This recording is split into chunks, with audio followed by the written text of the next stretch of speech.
Howdy internets, it's Jake from Mini Terrain Domain, and this is All That Glitters, a Waterdeep Dragon Heist campaign happening every Monday right here at 8:30 p.m. Eastern, right here on twitch.tv/Mini Terrain Domain.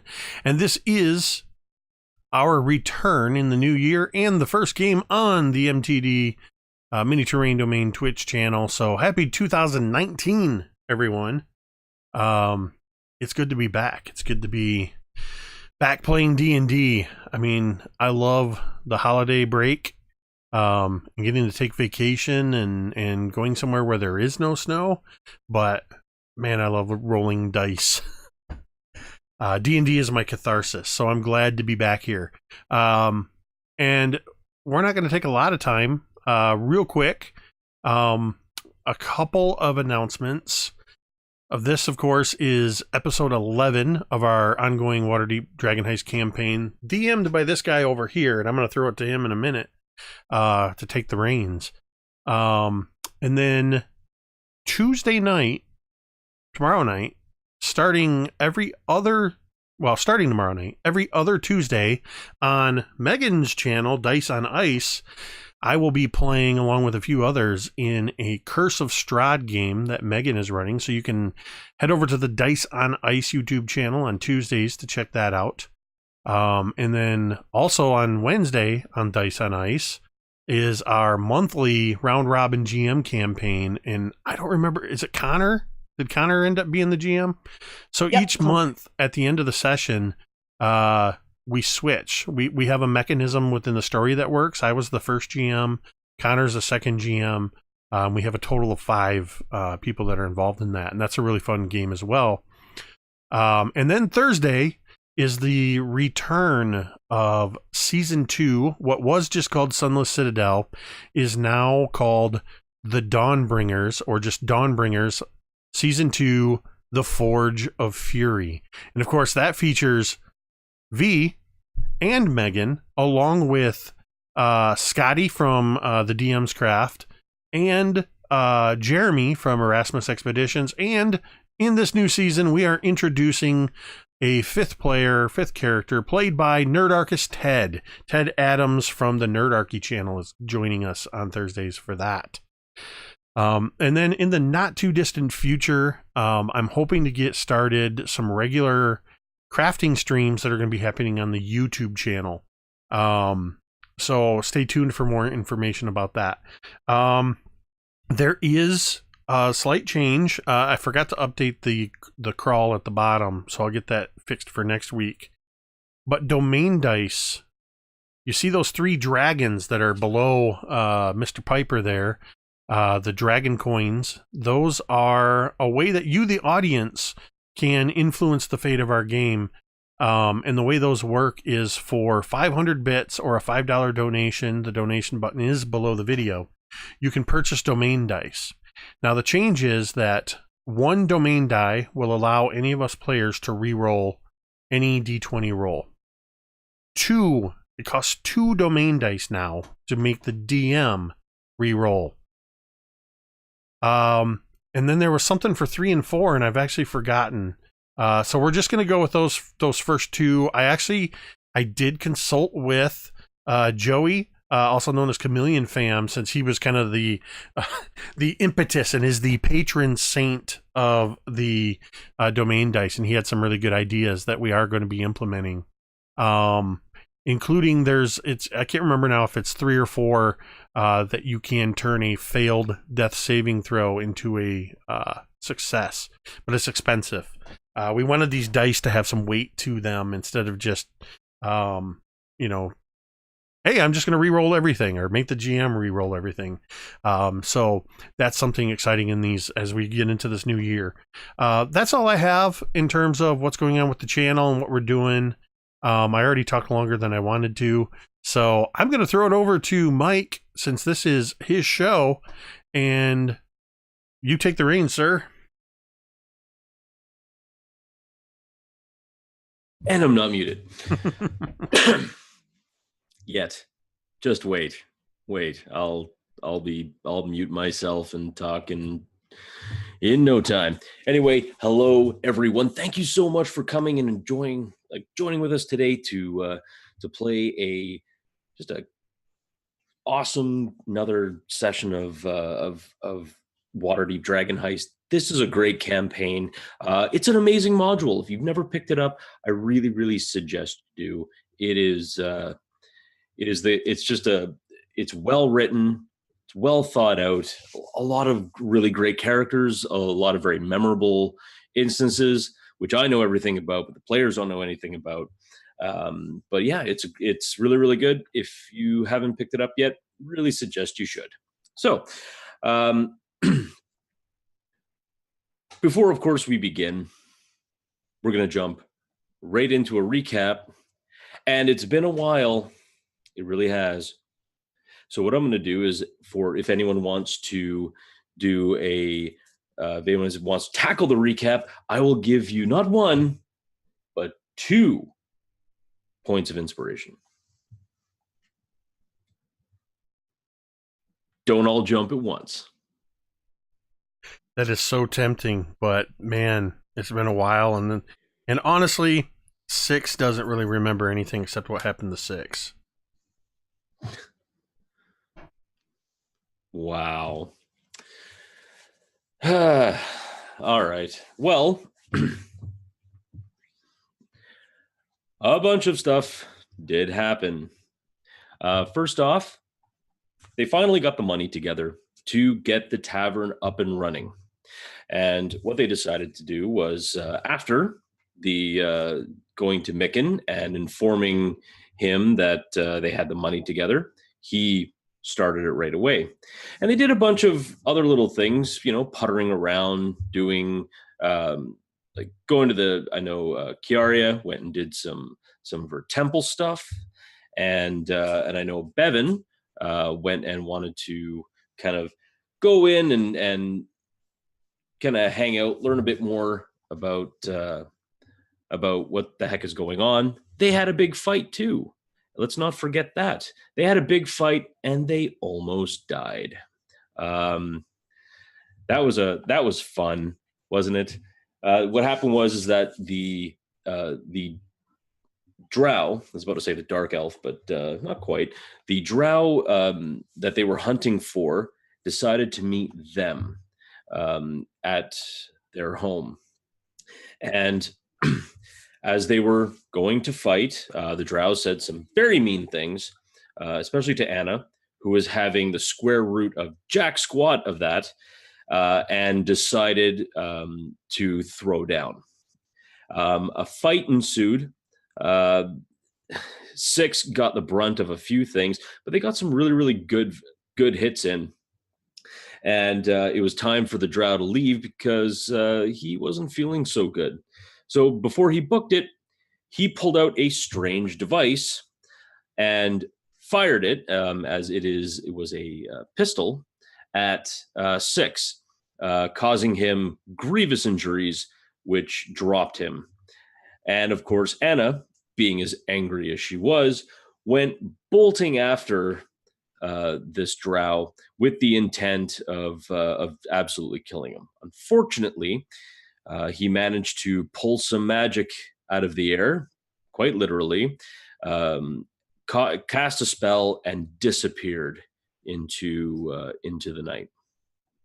And as they were going up to kind of get healed up, Kiara got a strange letter, or at least a note from a noble family known as the Castlanters, inviting her to their villa for a dinner in a 10-day.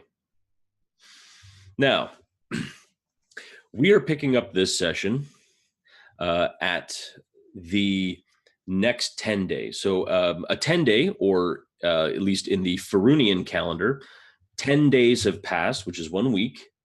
And as such, they have all been up to some pretty interesting things.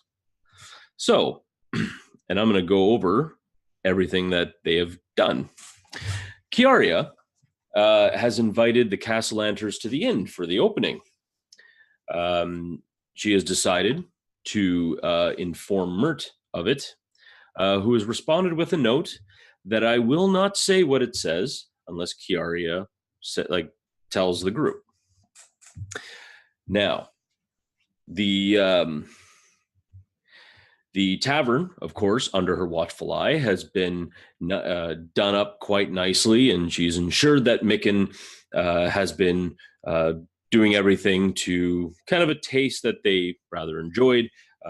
She's also gone out probably to pick up the usual little things, nice settings and draperies and whatnot have you, just to kind of keep the place nice. Anna, in her rage, has decided to dedicate her 10-day to hunting down the drow bastard, so that he may face justice in the form of a rapier in the neck. Unfortunately, even with hunting around as much as she did for the entire 10 days, she was unable to locate him or even get any more information from anyone about this drow. Bevyn has decided to spend some time with Esville, which I thought was really, really nice. Nothing really official. They just, they went, they hung out, and they did cute things that couples did. Except, they didn't have like tapas or anything. It was pretty chill. It was very, very chill. Tapas that's a serious thing. And also, if memory serves me correctly, Bevyn has also went to recruit the young lad who assisted him in finding that drow. And he has come to find him, and he was ready to go in case Bevyn ever needs any help with anything. So in essence, you kind of have a mini sidekick, a Robin to your Batman. And then finally, Six has spent the entire 10-day going around to every tavern, not only performing, but also speaking to them about the craft. You made a good, tidy sum of money, and thankfully, the reputation of your inn has gone up. So far, your words coming from my mouth, your reputation, as I've arbitrarily decided not 95 seconds ago, indicates that it is a score out of 100. Your current reputation for the Nobody's Inn is 15. So at 100%, you are like greater than the Yawning Portal. At 1%, it's the Nobody's Who. So you're getting there. You're getting there in little leaps and bounds. So now that the audience is caught up, we can jump back up into the current time frame of where we're at and the start of session 11. Kiara, you see the Nobody's Inn, the tavern is a flurry of activity. You've been standing watching the workers putting in the last of the tables and chairs, kind of moving everything around to get it to have the most kind of surface area so people can walk. Under your very scrutinous eye, you've been pointing out, well, if you put this table over here and this table over here, there's more room to move. And so Micken has been following your letters to the T and kind of getting the laborers to move around and kind of get everything ready in the right place. And at the same time, the staff has been bringing in food, dry goods and cold goods to be stored in the cellar, meats and everything else. And they've just been coming in off of the cart, like large, like full on like raw hams and sides of beef and, that stuff that's not meat that apparently is healthy. I don't know. It's like lettuce or something. Lots of different foods coming in. Barrels of ale are being kind of rolled in. Bottles of wine, bottles of hard liquor. And most of these have kind of been under the watchful eye of the guild master, Hammond Craddock. And from the first time you met him during the 10-day, and it was very briefly, you understand why that one bartender at the Skewered Dargan or Dragon was kind of had a thing against him. He's very much he's a jerk, and he was walking around with a cane and this like very kind of nice suit, kind of pointing out faults as the workers are working, but just pointing out faults and explaining, the different alcohols that you needed and everything else. He just seemed really pretentious and probably rubbed you the wrong way in at least several different ways. As the big like crates of wine and everything else are getting moved in, Micken comes to you finally and says, "Well, we're all done here. I hope you like the place." And he kind of like looks out, and as you look out, you can see now that the stone walls have been scrubbed clean. The hearth is like clean. The stonework has been redone, and it looks like a brand new hearth. Two of the laborers are just getting a fire going there, even like in preparation of it.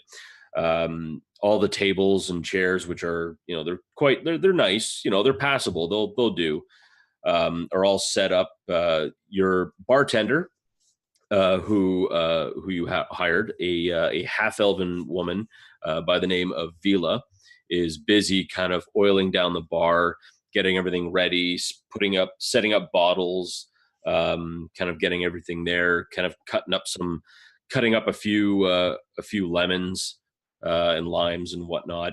The cook, Helmond, human man, he's busy. You can already start to smell like cooking bacon and like a roast that's being kind of slow cooked to kind of pull off into like this kind of large stew. The three servers, a tiefling woman by the name of Aulos, a young halfling man by the name of Bramble, and a human man by the name of Yorvin. All three of them are getting ready, kind of cleaning up, sweeping up any sawdust or anything, just getting everything ready to go. And Micken looks to you and asks, "Are you happy with the place?" Oh, it's quite lovely. You've done even better than I thought would be able to happen. So quickly, too. Yeah. Well, I mean, lucky for us, you definitely helped quite a bit with cleaning up and taking some things out and everything else. It was very much our pleasure. And if there's anything you need, any improvements you wish to make, don't hesitate to swing on down by the stone house, and we'll see what we can do for you. Perfect. Thank you very much. And if you ever need a good entertainer, you know where to go to. Indeed. And he kind of does like a little bit of a shrill whistle, and the several laborers that are all done kind of start packing their tools back onto carts and getting ready to take off. Now, the other three of you, Six, what would you be doing at this juncture? Probably having finished up a whirlwind week of stellar performances and handshaking and networking, and with a few more gold dragons in my pocket than I've had, I would eventually make my way back. And I imagine I was pretty much most nights I would have been coming back to sleep at home, though I probably stayed at a couple of the inns along the way. I would have wanted to find an armorer, a weapon shop, and use some of my money just to purchase a basic scimitar, which Yeah. As I've gotten quite good with my blades, and I can now very fluidly wield 2 blades, I would like to have a scimitar to counterbalance my rapier. All right. Would you like to go to any place in particular, or like, would you like to go to the weaponsmith that is near to you, or I, somewhere else? I think, particularly having spent the week getting to know other business owners in the area, and kind of getting the sense from some of them. There's a bit of, within what our business. There's a little bit of competition, but there's also something to be said for patronizing fellow businesses in your neighborhood. So I think I would definitely go to the armorers nearest us. Okay, and that would be Steam and Steel, Mm-hmm. and they're both a weapon, like weapons and armor, anything made out of steel. Both Avi and Embrick can help you out with that. And as when you go up to him and ask him for it, he's definitely says, like, not a problem at all. Gives you the price in the player's handbook. So but he comes out with he actually already has one made, and he said, this one here, well, an adventurer came round who wanted a new scimitar, but he went down to the yawning portal to try and find his luck, down in the Undermountain. That was 2 months ago, so he's probably dead. But yeah, you can have this one. And he kind of gives it, and it's kind of a nice patterned scimitar. It's kind of got like what looks to be like a nice kind of blackened filigree throughout the blade. The blade itself is kind of decorated a bit, kind of a bit. It's got like kind of like flowered patterns throughout the kind of side of the blade, and then just this very thin blade, or a very thin edge, is kind of etched along the side. Very, like, the weight feels really good. You can definitely tell that Embrick is really like a very skilled smith.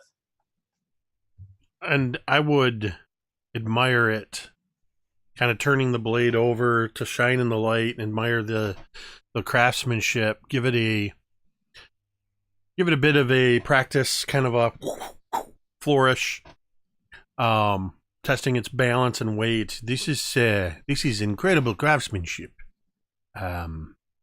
You are surely living up to your reputation. And I assure you, if I take this blade into the Underdark, it will return with me. Glad to hear. Well, you enjoy. Oh, by the way, with all that banging and hammering and whatnot, how's the tavern coming? Well, I've been checking in from time to time. My friend Kiara has been overseeing the construction and the final touches. I'm about to head over there now and see. I'm fairly certain things are wrapping up, but it is coming along very nicely. We are rapidly approaching our grand opening. I do hope that we will see you there. Of course, Avi and I would be happy to come. Just set aside a table for us, and we'll be there drinking away. I will see to it that you have a place to sit.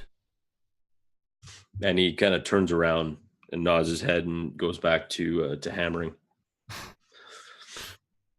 And I will head on back to the Nobody's Inn. And I'm actually going to go right straight for the part. Because, sure. I imagine at this point, this is probably one of those nights where I didn't come home. So Yeah. And so then, as far as you, Bevyn, what would you be doing, kind of on the early day of opening? Sure. I'll be kind of in the background, just keeping an eye on things. Kiara is taking care of everything, but that's kind of my style, to just kind of stay behind and not really get in the way, but keeping an eye on things. So every once in a while, I'll go through and just kind of walk through, see how things are going. Then I'll head back upstairs to the library. I've started keeping track of our contracts with the guilds, the books for money in and out, that kind of thing. So I've got all that situated. I'm not necessarily the only one in charge of it, but I've set it all up so that everybody knows where it is, and we can keep track of that stuff going forward. So yeah, that's just kind of keeping an eye on things as the morning progresses. Sounds good. And as like everything is essentially on the up and up. The young boy comes up to you, whose name just escapes me for the moment, but I'll get it for next session. He comes up to you and has mentioned, like, just briefly mentions to you that he's talked to his like little network of friends, as street urchins, and he's still not seen like hide nor hair of this one drow. But he'll keep looking. He'll keep looking as time progresses, and hopefully we'll have like better information for you another time. I'll thank him for his work and remind him to stop in the kitchen on the way out and make sure he has breakfast. And he does. He grabs way more than he can eat, perhaps to run back with to some of his friends to kind of help feed them as well. Anna, what are you doing on the day of opening? I think Anna would have come into the tavern after another fruitless night of trying to locate this drow, and you can see that there are tired lines like on her eyes, and her eyes are dark, but she comes in and she kind of comes in with the same cocky grin that she always does, and she would just go right to the kitchen, and I can almost imagine that Helmund is cooking something and she just sticks her finger in it and just licks it. Well, that's good. Well, it was. I hope that you are very hungry because you've just ruined an entire stew. Well, my hands are clean, and she kind of holds them up. Yes, I bet they are. I washed them like 2 days ago. And he kind of goes over, and you see him grabbing what looks to be it's kind of like this green kind of grass, but it's got these like this kind of long grass, but it's got these like small, what looks to be like little light yellow flowers and clusters. And he just like chops up a few of them, and he grabs some of the yellow clusters and puts it in. Luckily for you, I do have clean read. I should do, and he's stirring it up. This should at least impart a different flavor. Won't get most of that disgusting hand slop off of the stew. Yes, good. Anyway, look, I have some hard-boiled eggs. Would you like an apple? No, thanks. And she just leaves. And she's going to find Kiara. Right, well, thank you. Come again. All right. And you'd see Kiara in the front, kind of as Mickens kind of walking out. and the three servers are just kind of busy, kind of like I don't know what happens when you what do you call it when you because the word escapes me for some reason, but when they're just like fussing over little tiny things and they're just trying to like make everything perfect. Can't remember. We're trying to, and it's a verb, but anyway, they're nitpicking. There you go. Words, people. Only on a Monday. They're tricky. Mm. Anna would kind of go up to Kiara. This place is looking nice. Oh, good. I'm glad you like the way it's coming out. How's your mission doing lately?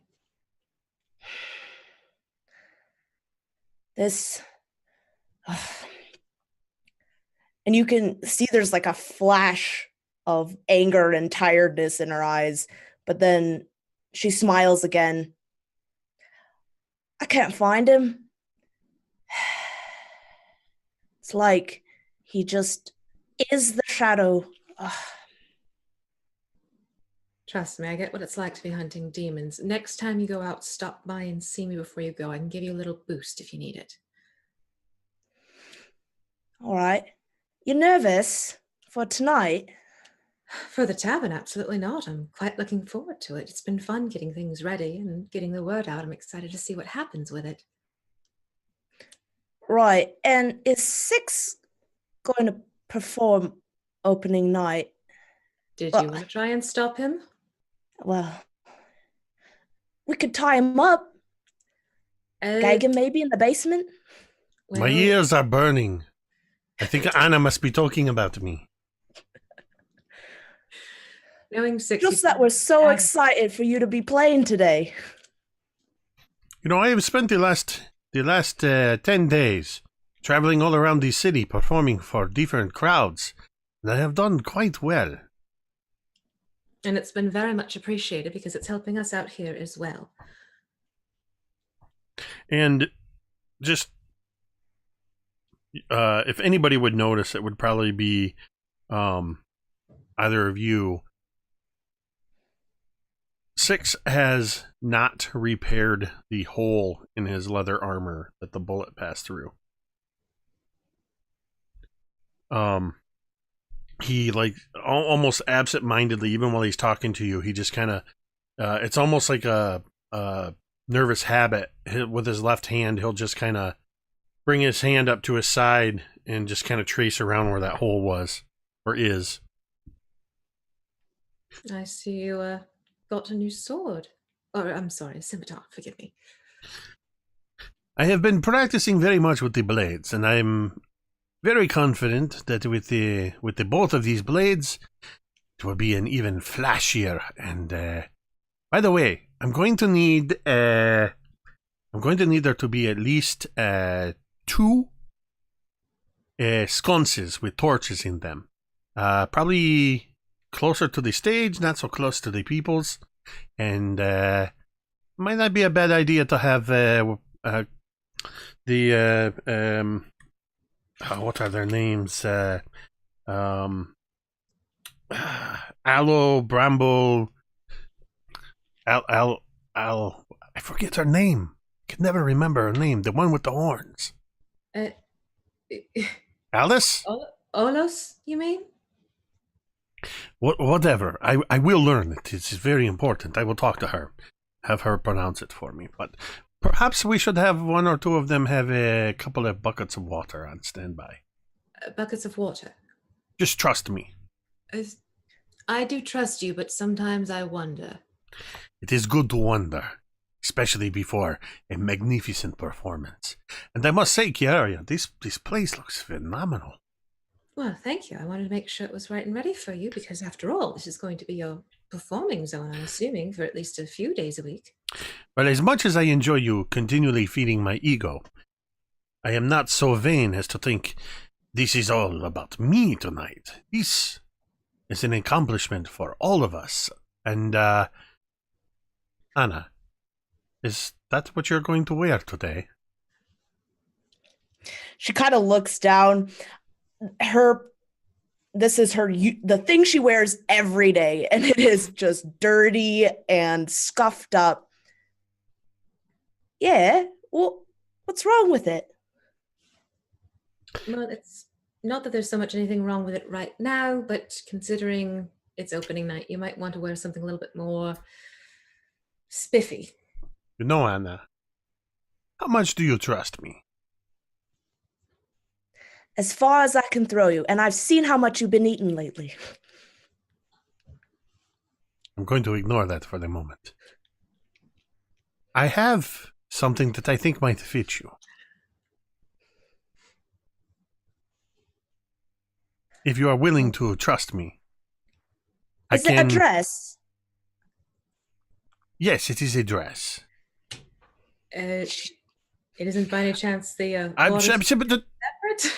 It is a surprise. It is very nice. I can attest to this.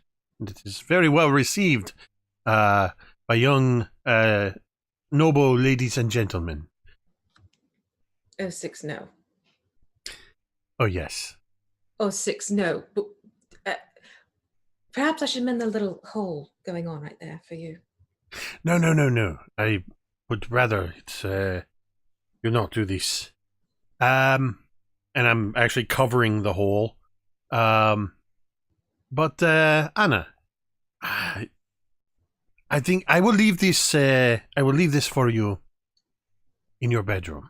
I will place it upon your bed, and you can decide for yourself if you will wear this. But I would please, if you refuse, please let me just do some for about an hour, maybe 2. I could do some prestidigitation and clean up what you are currently wearing. Why don't you? I'll tell you what. I will put the dress in your room. You try it on, and I will take your clothes and I will clean them. And I run outside and upstairs to get the dress that I have in my wardrobe and bring it to lay upon Anna's bed. And I will remind everybody what that is should Anna go to her room and see it. You do realize what he's about to lay upon your bed for you, don't you? Well, I haven't seen it yet. How bad is it? It's so bad it's worth seeing. So, as Bevyn's been making his way down from upstairs, and I imagine he would have been walking to the door right as Six barreled through it to head upstairs. As I'll just kind of bewilderedly walk in.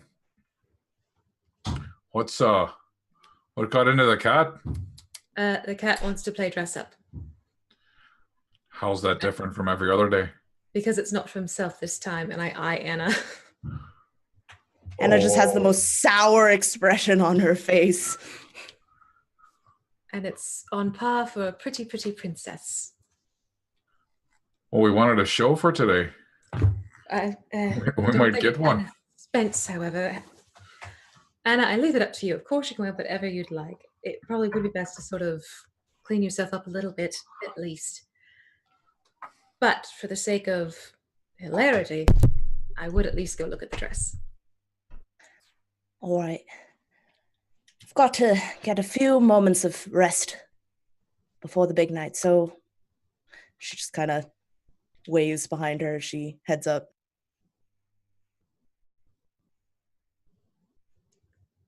Do you want to follow and see what happens?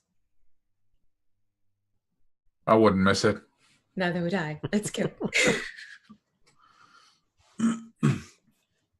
And as you kind of make your way up the stairs, everyone kind of stops and looks, like your staff kind of stops and looks at you guys leave, and then they just go back to cleaning up and whatnot.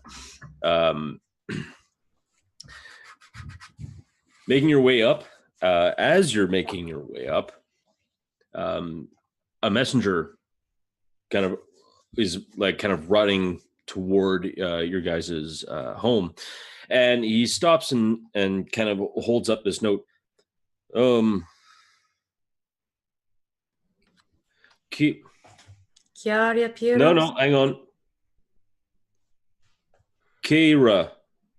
No. Kiro. No. Cat. If you say Ca- Cairo, I'm going to walk away from you. Kathy, Absolutely not. Goodbye. wait. I'm assuming it's for you. Yes. Right, well, there you go. Thank you. May It's- Timora smile upon you today with your pronunciations after this. And he kind of he saunters. He kind of goes away in a bit of a huff. I'm all for tipping, but when it's the mispronunciation without listening first, I can't exactly justify it. That's fair. You see that your name is written in an extremely fancy gold script. And you're not sure if it was written with liquid gold. It very well could be.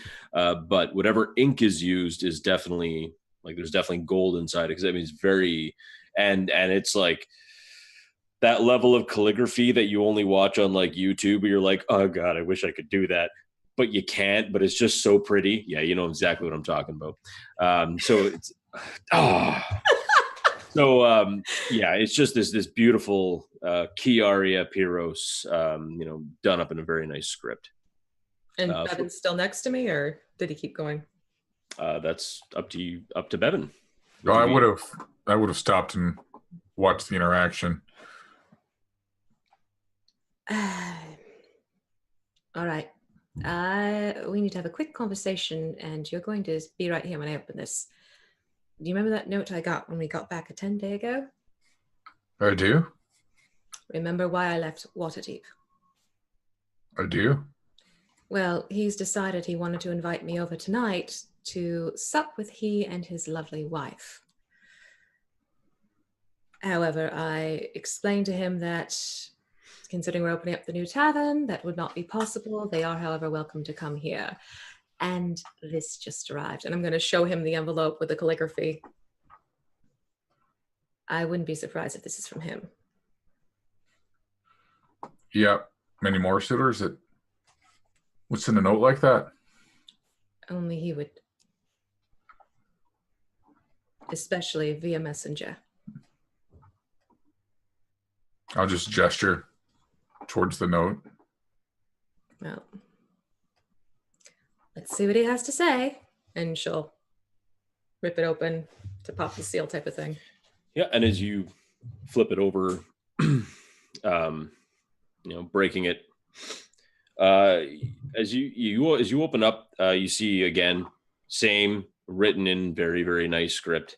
The note simply says,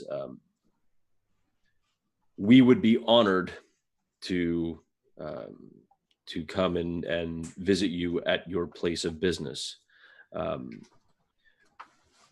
My wife and I and our 2 children." And then it's signed below, Victoro Castellander, and then a whole bunch of ridiculous titles that make absolutely no sense. It's just like basically a cold letter, and it's like if words can like really intone emotion, this one just seems cold, but not. It's yeah. So that is the note that you receive, and you're free to go upstairs and view the incoming apocalypse. Well, let's just say he doesn't exactly sound happy, but I'm surprised he's showing. So best to keep an eye on him and his lovely family, should they actually all show. That just so happens to be what I do best. I know you do, which is much appreciated, that's for sure. Don't tell Six about this. Anna, absolutely, but Six, I think he's already preoccupied with other things, and let's just make sure it's a good night for him. I try not to tell Six most things. Probably for the best in some cases. Well, shall we see if we have a new pretty princess? Indeed. All right. So Anna, both of them have stopped. You kind of get up to the door of your room. And as you try the door, seems to be like kind of locked, not locked, but you're trying to turn the handle, but the handle won't exactly turn. You kind of get this voice in your head, not really a voice, but more of a feeling. And it's kind of like you could tell it's probably Lift trying to communicate with you. But the feeling you get is kind of a, are you sure you want to? Are you sure? Anna would just kind of look around. Is it really that bad? And you just get this other feeling of, and then the door kind of opens, and that's kind of enough time for both Kiara and Bevyn. You guys kind of go, like you're going up the stairs just as Anna is kind of opening the door. You see the dress kind of laid out very, very nicely on your bed.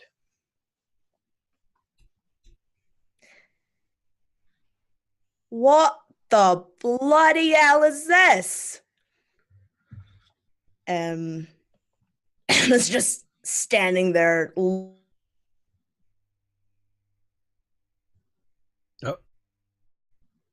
Wow. Reality. she's so upset. Reality froze. Like, she's so stunned that it froze her internet connection. It was too puffy. The poof overwhelmed her. Deep. You shouldn't have done that. There was so much beautiful chiffon and tulle and not the chiffon. I don't know. I'm just saying words. I don't know. I don't know what I picture it like, with big poofy satiny shoulders like the where the bicep, like you're thinking like Princess Peach.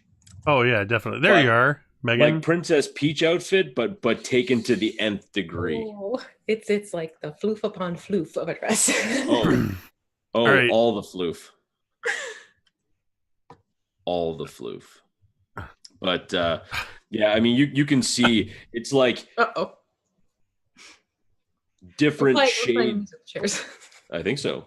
All right. Like different shades of pink and vermilion.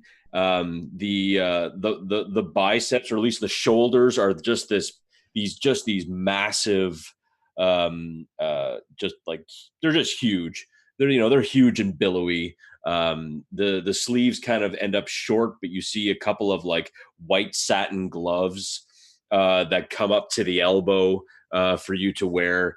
It even comes with what looks to be a like hot pink. Like everything else is kind of a muted pink, but this hot pink sash that just says like princess in kind of like nice, well, somewhat decent scripted like velour going across, like one of those ones you'd see at a bachelorette party. It's attached to the dress, like it's sewn into it. The white kind of lace, chiffon is just kind of sticking out the bottom, all scraggly in bits. And of course, there's cat hair all over it. Oh, I was gonna put that in if you didn't say that. Oh, yeah. There's definitely cat hair all over Come on. it.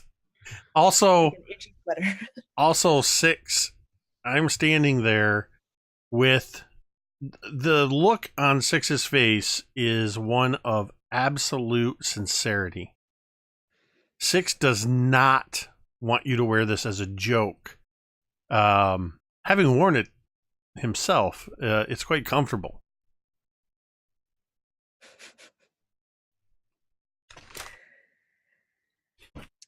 I think Anna is just kind of standing there, wide-eyed. It's so beautiful it has left you speechless, yes?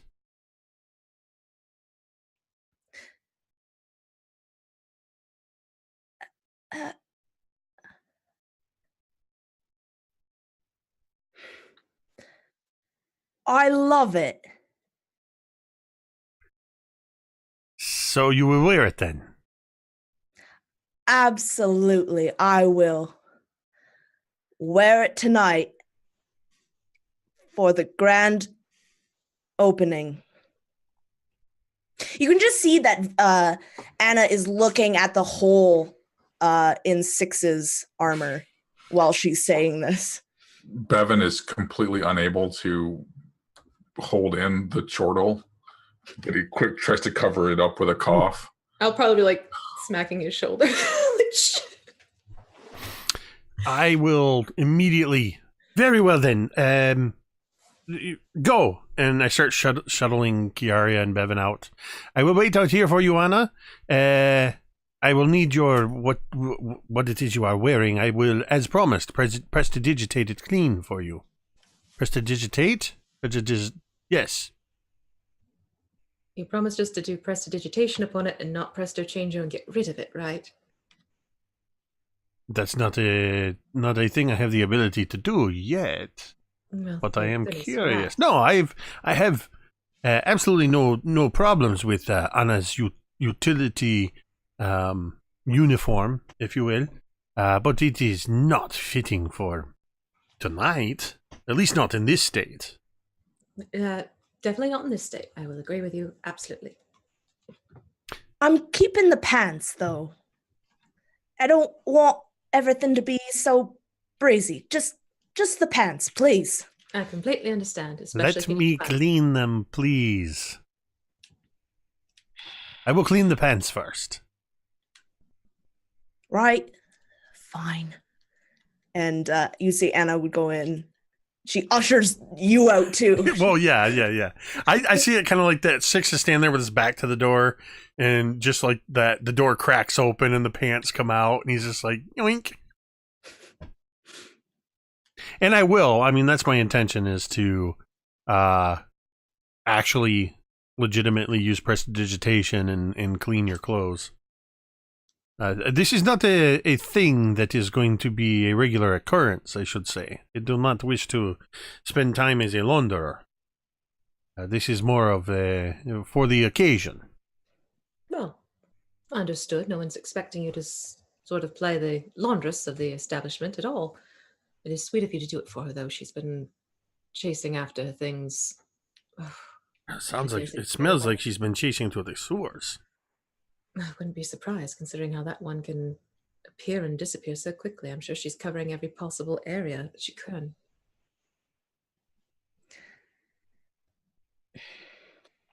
So I will say that there's going to be, like at this point in time is probably around 11:30 noon. Depending on what time you all want to open up at, like what time is good for you to have your grand opening? Like, do you have a 6 p.m., 8 p.m.?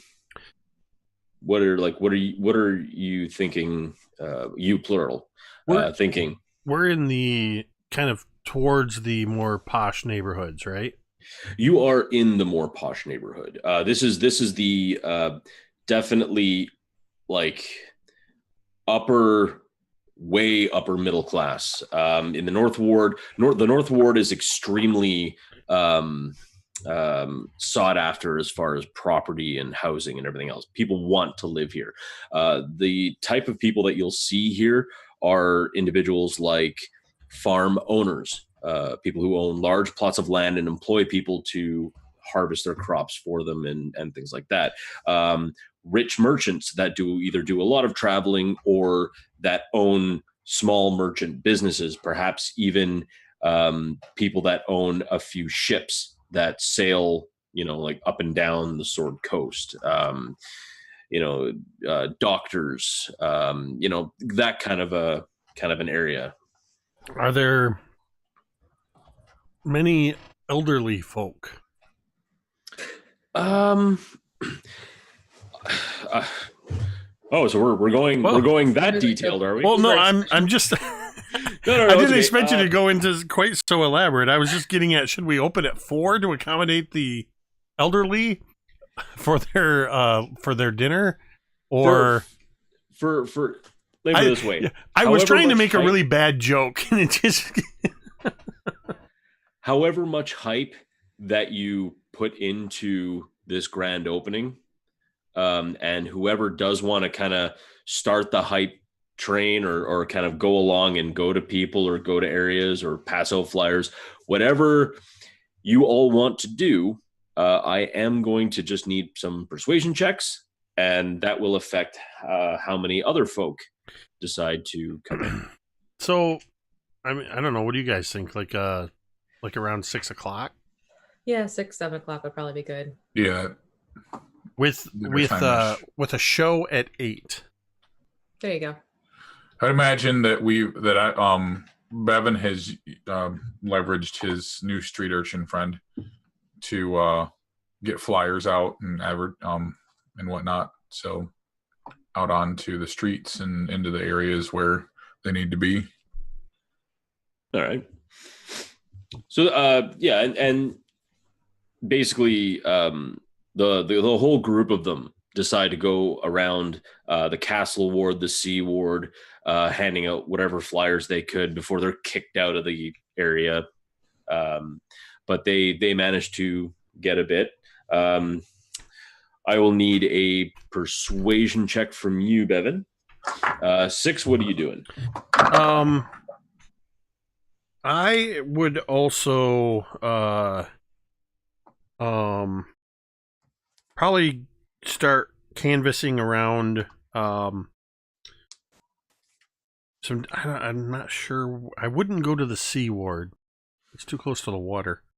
So I'd go north of kind of take that north region of where we're located and would just spread the word. Maybe occasionally do like mini performances along the way, just kind of doing some a little bit of blade dancing and with my scimitar and my rapier and telling people to come to the Nobody's Inn tonight at 6 o'clock, 8 o'clock for a very special performance by yours truly. All right, I'll need you to make me a persuasion.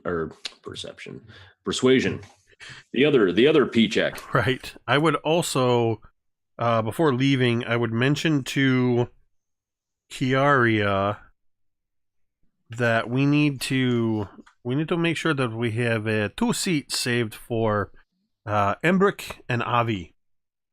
They have assured me that they will be coming tonight and drinking along with everybody else, and I told them that we would save them seats. Sounds lovely. I'll make sure we have a table set aside for them then. All right. You want a persuasion check? Is that correct, sir? You got it. I'm very good at the persuasion. I mean, I got Anna to wear a dress. But this time, this is kind of important. So I'm going to use one of the inspirations I have. Because that 9 is not so good. And it is now an 11. Okay. Perfect. And what about Kiara and Anna? Would you guys... Well, I know Anna probably doesn't even want to leave her room, like, ever. But Kiara, what... I probably would have been talking about the opening because I've also been making sure I've been going to Timora's temple and, wanting to keep good luck on our side and everything like that. So I'm sure I've been mentioning it there. Just whoever is coming in, considering the nature of those who like to worship Timora. And you do see the same little old priestess that you've been coming around to, or at least has been coming around, and you always happen to see. And as she comes up to you, says, "Well, I would be lovely to come and see, but I'm getting on in years, and it might be a little bit far for me to travel. But I'll tell you what, I will be there in spirit. How about that?" The support is always appreciated. Oh, well, thank you, dearie. But just remember, Timora, in her blessings, does love those who do take risks. Opening up a tavern is a great risk that you've taken, and I think you'll be pleasantly surprised. I do hope so. And you kind of get a tap on your shoulder. It's a priest, or at least one of the kind of younger acolytes of Timor, of the Tower of Luck. Excuse me, cleric. Yes. I'm sorry. May I ask? Are you well?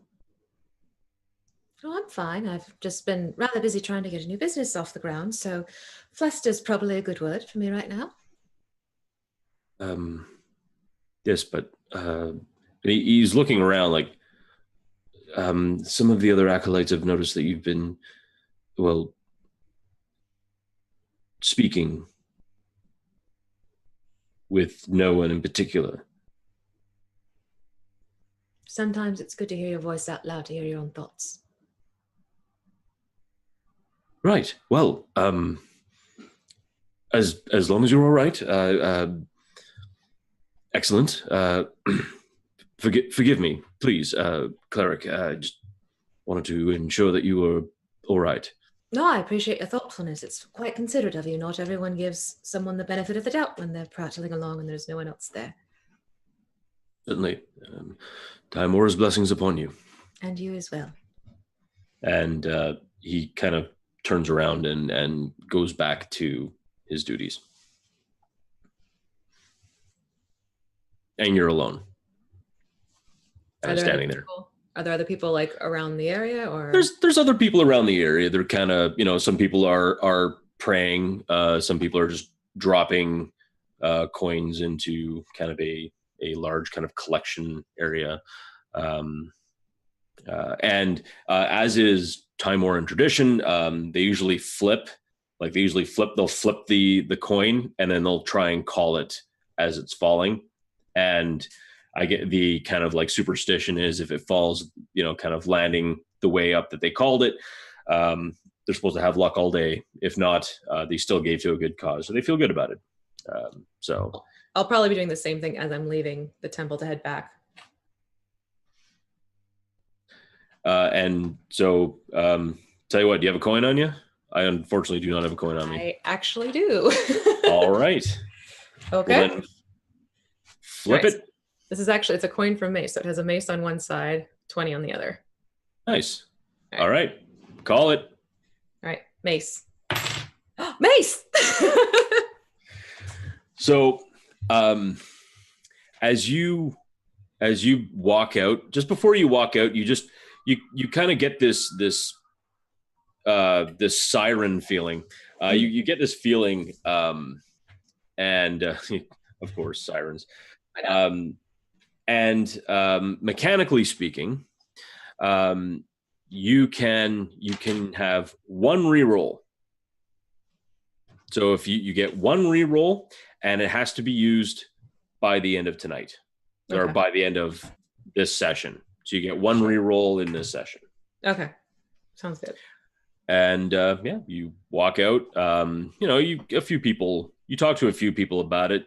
It gets mixed results. Some people are like, "Oh, maybe I'll check that out." Other people are like, "Hey, we're in a temple. Maybe you shouldn't be advertising your stuff." So it's a bit of like back and forth, but that's pretty much that. Okay. And as the day wears on and everything gets ready and everybody's hearts are in their throats, and Anna is just counting down the minutes of dread. Sorry. I was wondering if before Kiara leaves, or maybe when she comes back, Anna would call to her from the bedroom.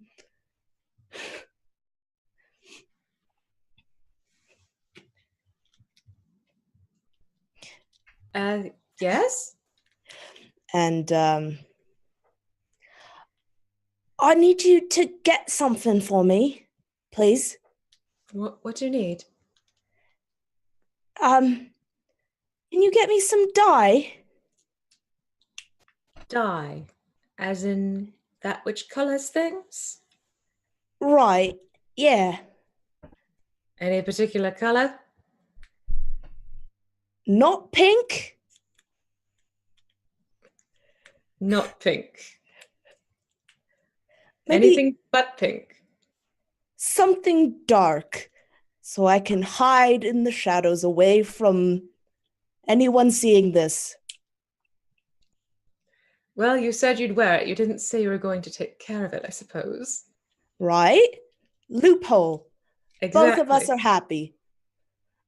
Technically, theoretically. I'll see what I can find.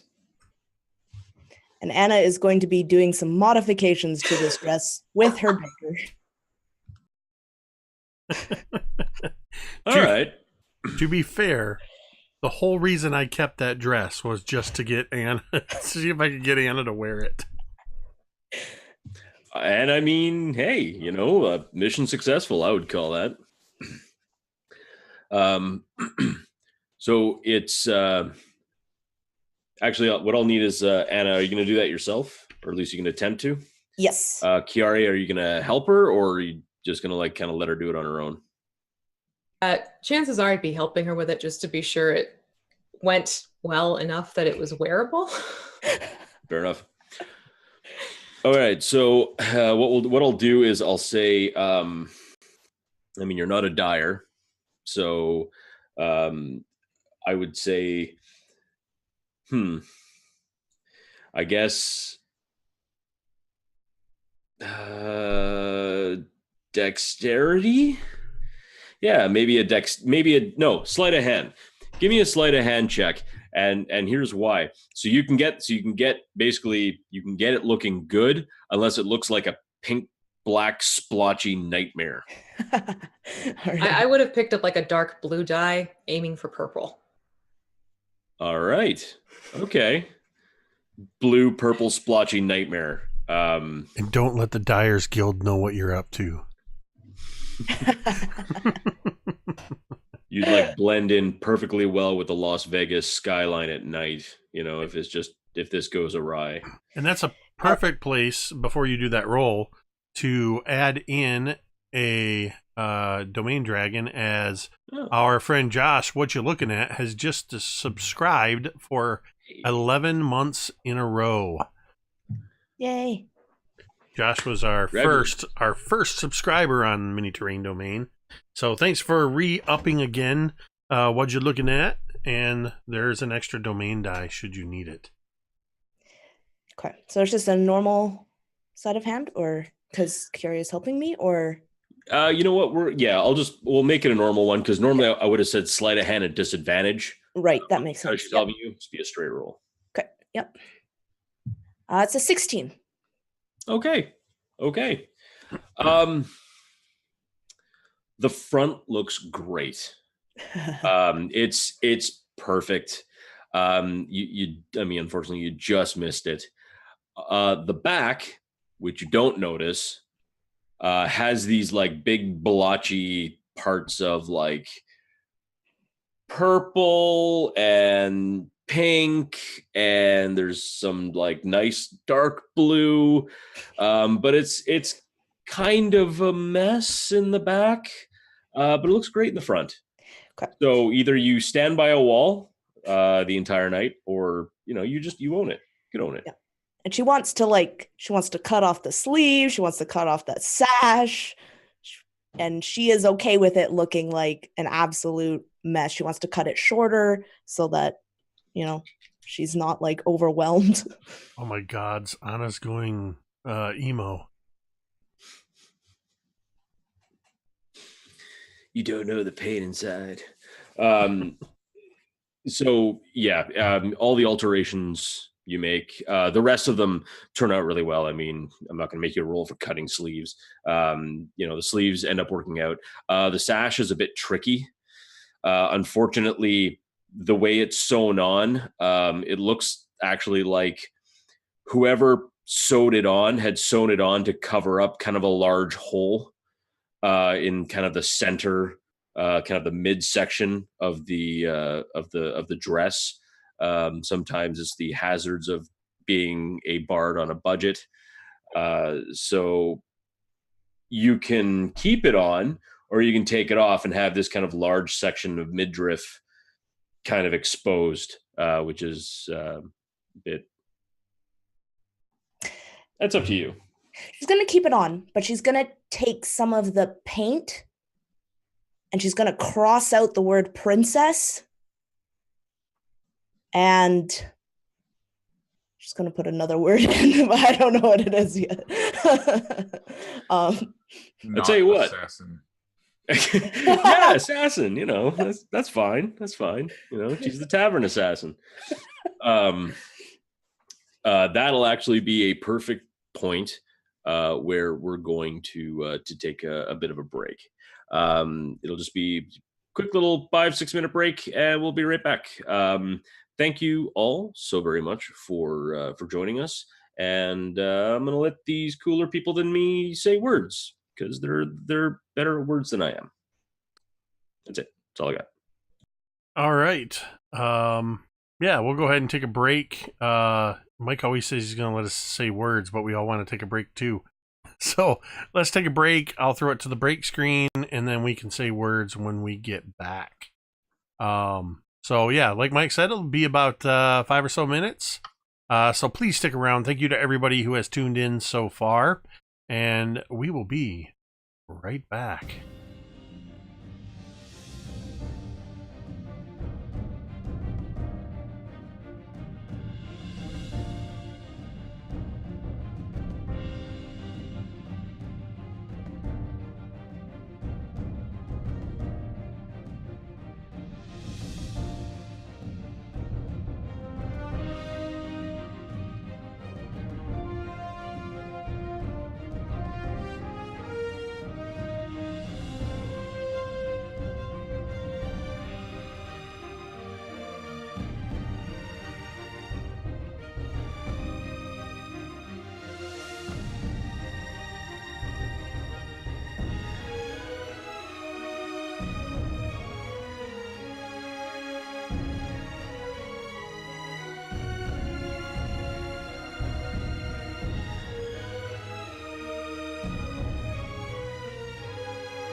And we're back.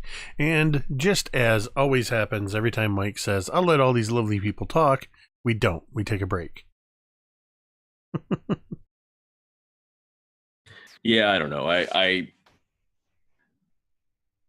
want people to plug their stuff, but hey, it's all good. So, amazingly enough, as we took our break, time moved forward. And as the sixth bell has rung, we find the four of you in the tavern and eagerly awaiting a group of people. Now, from your rolls, you guys have actually gathered a fair number of people. Quite a few are have already begun coming in. You notice a few of the just kind of locals that live in the homes and the kind of quite nice townhomes around Troll Skull Alley. A few people have gone in and they're already Vera's already pouring pints and pints of wine and harder drinks, and is like, you can see hiring her was definitely a good idea. She's just moving like basically her every movement is just organic, from grabbing a glass grabbing a clay mug and filling it to kind of setting it on the tray, and already Aulos is like picking up a tray and like moving, bringing it to tables and everything else.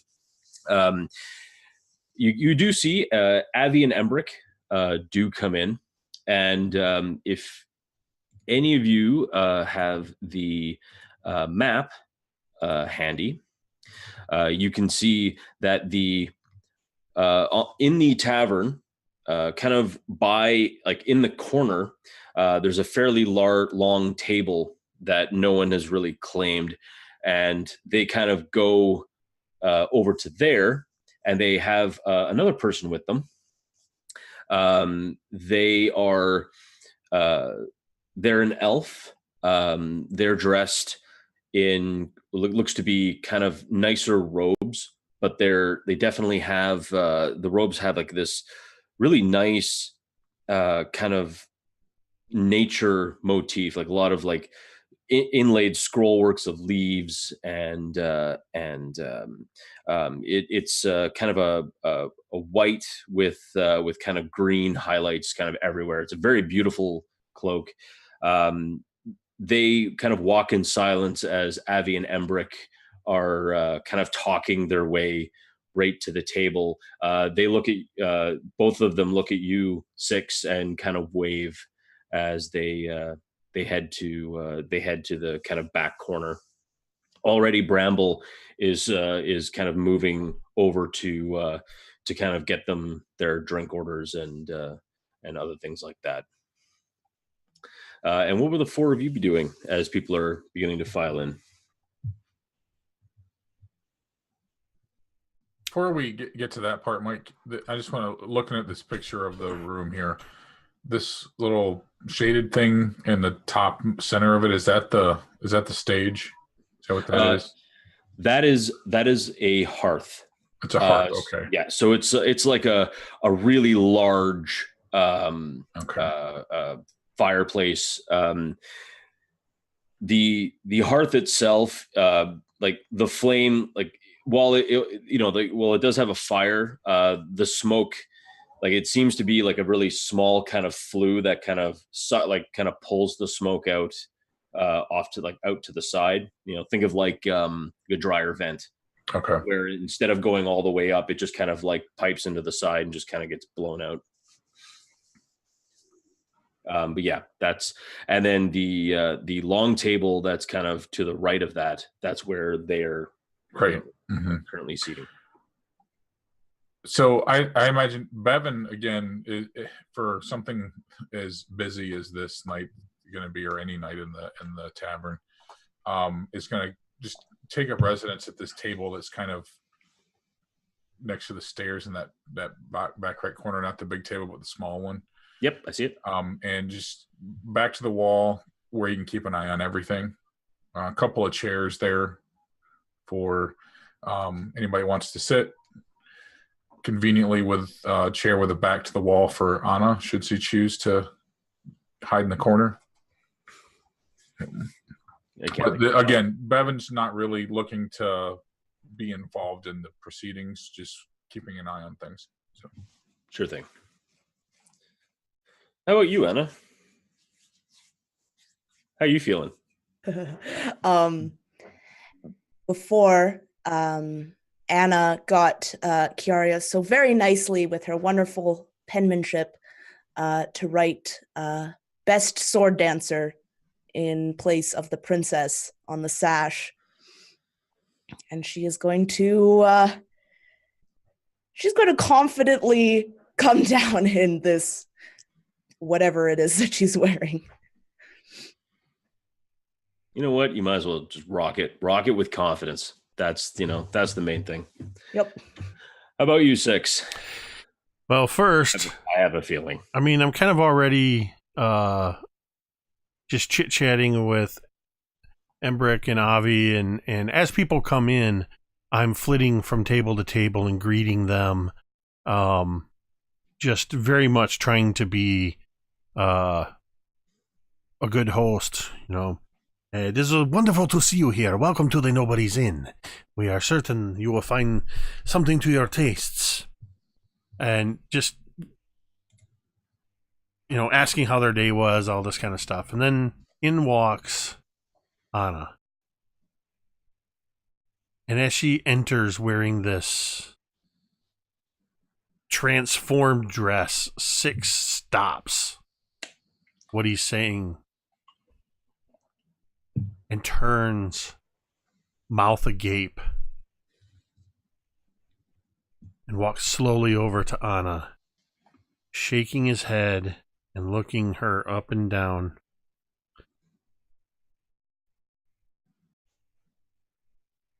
Anna, of all the things that I have ever seen you do, of all of the things that I know that you are capable of doing, I cannot believe that you would take that beautiful dress and somehow make it even more magnificent. I love it. This is incredible. It's so very Anna. Anna's eyes, and you can see her shoulders just kind of slump and her eyes just... Right. I forgot. And this sash, does this mean you will be joining me on the stage? No, it was supposed to be... Never mind. And she just kind of stomps off and she goes to sit by Bevyn. Bevyn has an ale ready to go for her. Kind of backfired. How about you, Kiara?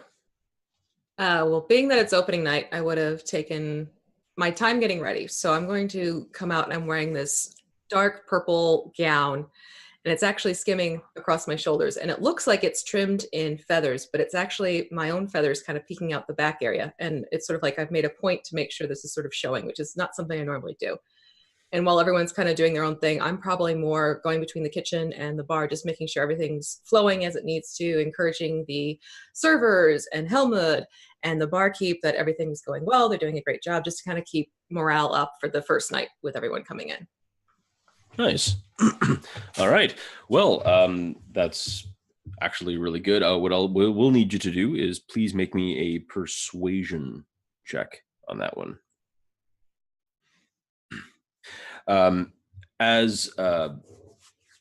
Sorry. 14. All right. Yeah, as you know, a lot of them, they all smile and they're all really happy, and even actually Aulos, who seems to be a little bit more talkative, says, "Oh, thank you, Mistress Kiara.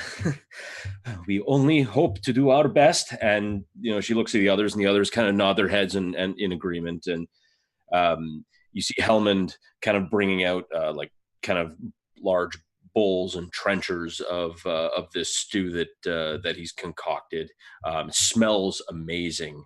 Kind of like this delicious, like kind of pork stew with a bit of just you could smell like a little bit of like bacon and even a little bit of lemongrass, like kind of as a little bit of, as a kind of a kick to it. Just smells amazing. And they're just coming out with trays of stew and like huge bread bowls, for everyone, and more drinks. Everyone's doing, the service is just piling on. As a matter of fact, at one point, you do see one patron who seems to have and this has only been like 20 minutes. They clearly have, gone a little overboard with the opening, and are already feeling a little drunk, and he's kind of stumbling around, and he kind of goes to sit down, but his chair isn't pulled back all the way. He's about to go arse over tea kettle. And you just see the chair kind of move on its own, like right up to where. So as he plumps down, he just kind of in the seat and kind of smiles and kind of orders another drink.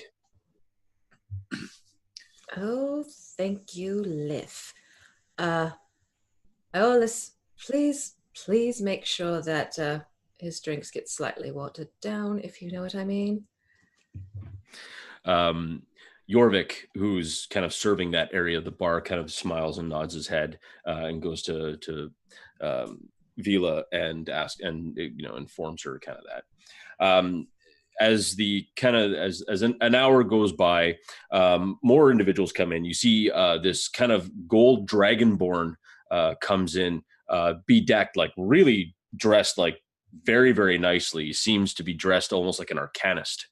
Or either a wizard or a sorcerer or something. And even those who are more magically inclined can even feel that kind of shimmer of magic off of them. He kind of looks around and smiles, I guess, in a way that Dragonborn do. You can't tell if it's a sneer or a smile. It's one, it's one or the other. And walks over to Avi, Embrick, and this other elf, and sits down. Kind of waves to them and begins chit-chatting away.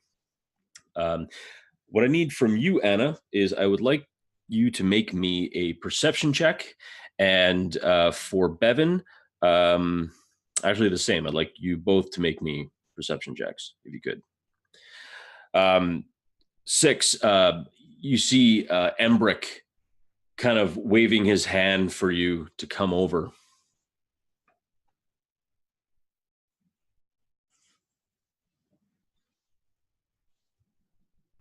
I absolutely would come over there. All right. Embrick stands up and says, 6, we'd like you to meet a couple of people. I guess you haven't really met all the business owners around Troll Skull, Troll Skull Alley. This here, and Embrick, Avi, points to the elf. This here is Fala. Fala runs the local apothecary here, called, and I'm just bringing it up because my DM's not ready. It's it's called Corellan's Crown. They sell. What do you sell? And the elf kind of smiles and nods, and I sell all kinds of remedies, any sorts of diseases or poisons. If you need a potion for something that's not just for healing, I also do sell healing potions as well, but more interesting ones as well. If you ever wanted to breathe underwater, you come and see me. And they smile at you. It is absolutely a pleasure to meet you. It was Fala, yes? Yes. I am 6 days into summer. It's a pleasure to meet you. I am not going to lie. I have always been absolutely elated with Tabaxi names. Love your names. I really, really do. They're so lively and so wonderful. But it is an honor to meet you, and I thank you for having me as a guest in your establishment. And they bow their head again. Avi looks back up at you and says, "Oh, and this here is Rashal." And the Dragonborn stands up and bows his head. Rashal here is the owner of what's the place you called? And I am Rishal, owner of the Bookworm's Treasures. I sell spells, magic items. If anything you need, you let me know, and I'll be more than happy to accommodate you as needed. If you come across any spells, don't hesitate to bring them to me. I will offer you good coin. Master Dragonborn, it is an absolute pleasure to meet you as well, and I do hope that myself and my companions, that we can return the favor and visit your establishments in the not-too-distant future. I am most curious to see the wares that both of you sell in your shops. As would I. And Fala turns his, and I. Anna, you notice, and you remember this only because of when you were coming back to Trollskull Manor when things were not quite as good with Lif as they are now. You remember seeing this human individual with a pipe, and you just kind of make out this same individual kind of wandering through.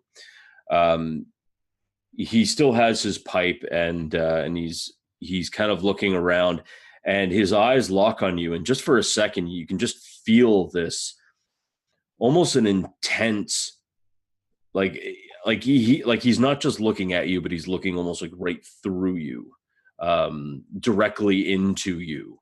He has these eyes that you've never seen on a human before. Like you may have seen him on an elf, but even then not so much. And it's these incredible, like fiery orange golden eyes that just seem so piercing. And as he locks eyes with you for just that moment, and as that feeling kind of quickly subsides, he kind of like tips an imaginary hat at you and waves and walks over to Avi and Embrick and the whole group of them together.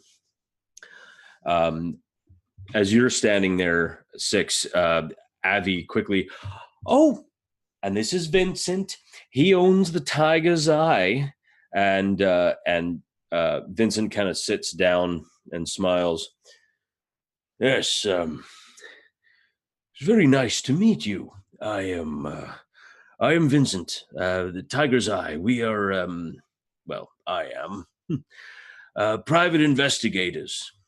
If you ever need anyone, if you ever need any secrets dug up, or if you need anything from me, you let me know. More than happy to help out a fellow businessman here in Trollskull Alley. By the way, I have to say, quite a nice place you have here. You've done a lot. It shows." Well, Mr. Vincent, it is, of course, very delightful to meet you as well, and all of you have such wonderful and curious occupations. It is wonderful to have you here, and I shall be sure to pass on your appreciation to Kiara, who oversaw the decorations and the fine-tuning of this establishment. As you will no doubt see in the very near future, I specialize a bit more in the entertainment. Well, I would be very much looking forward to seeing this show of yours.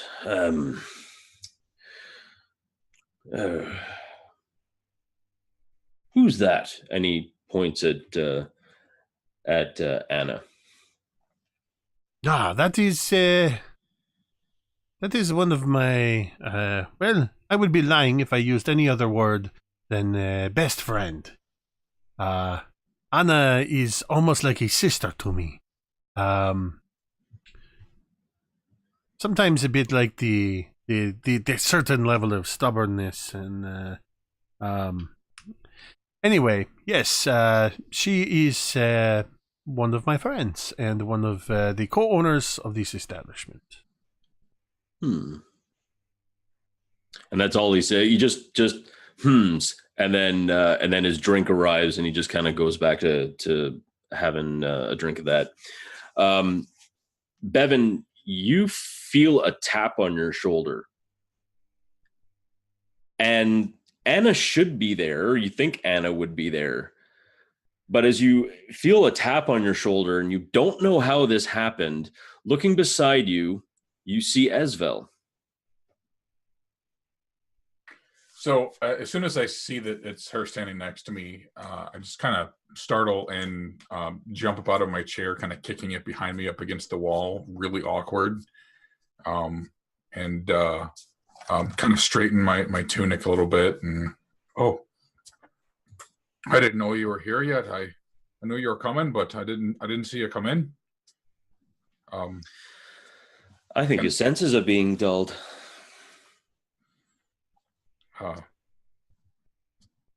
That could be. Just kind of looking around. Please, I saved you a seat. Can I get you something to drink? And she kind of like pulls out. She has a clay mug of wine. I got you one too, and she kind of places it in front of you. You guys really clean this place up. I'm impressed. Yeah, that's mostly Kiara. She took care of everything for us. She did quite a good job.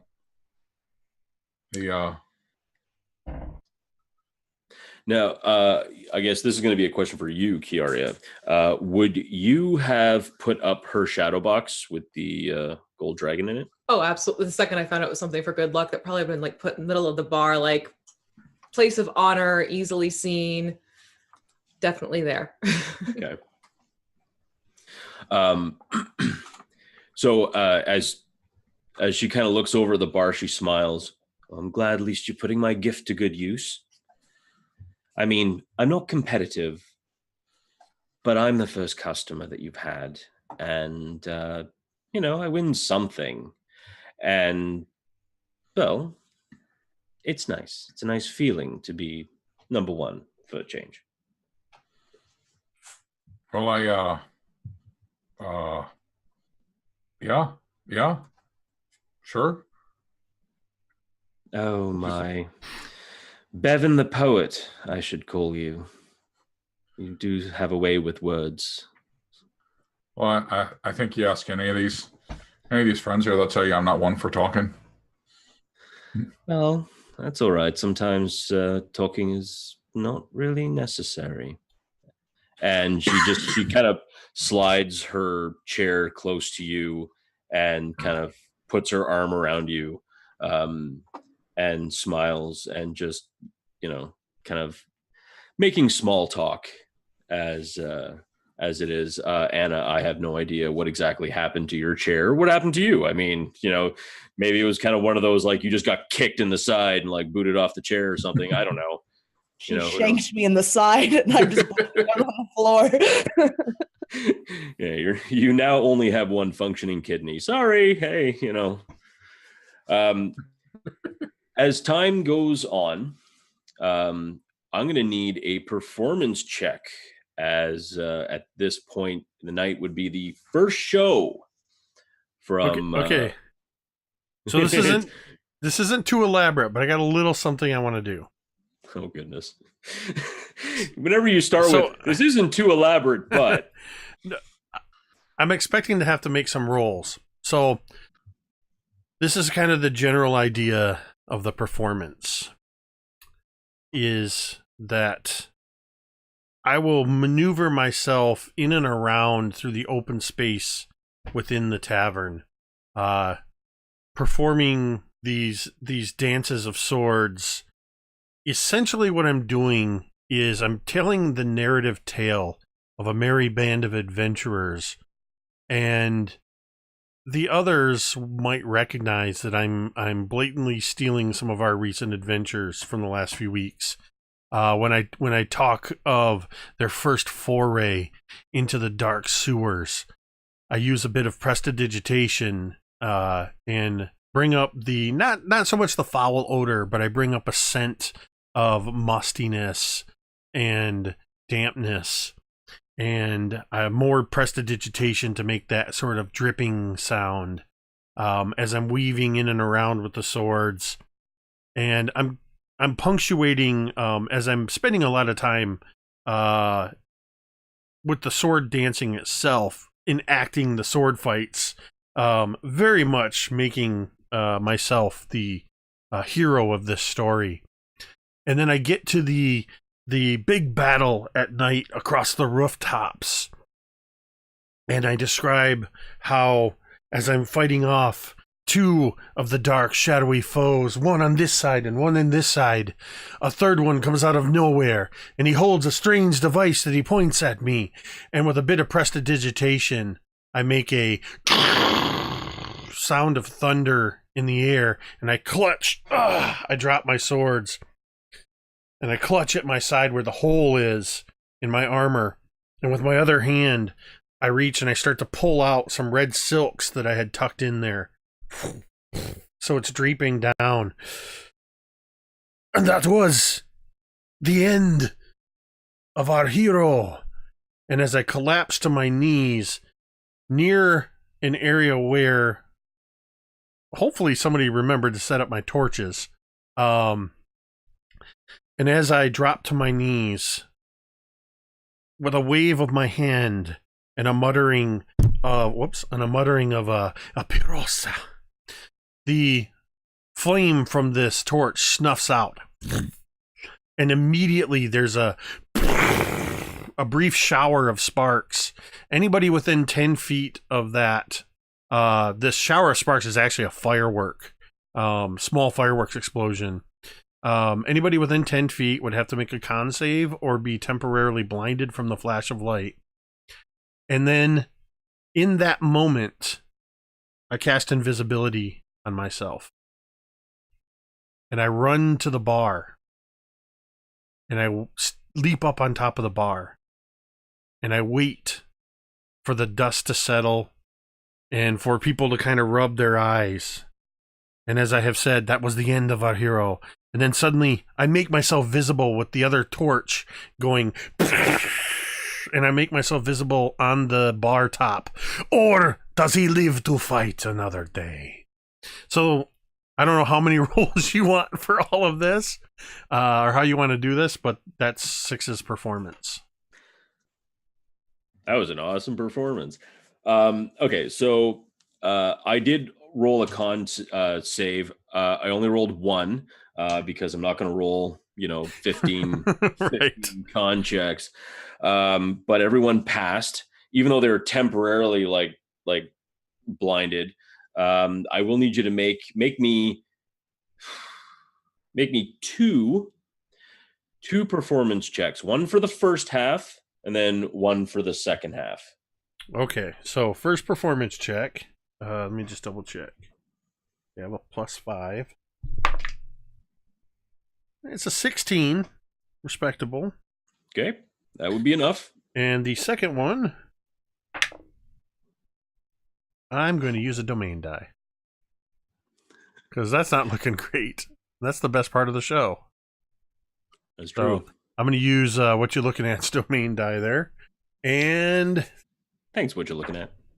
that's an 18 on the die, making that a 23 for the second act. Or second half. The second half of it, of course, is just even greater than the first. Everybody is clapping, even though, from a metagame perspective, indoor fireworks is just the most crazy idea that is just bad. You don't light off fireworks indoors. Like, you just don't.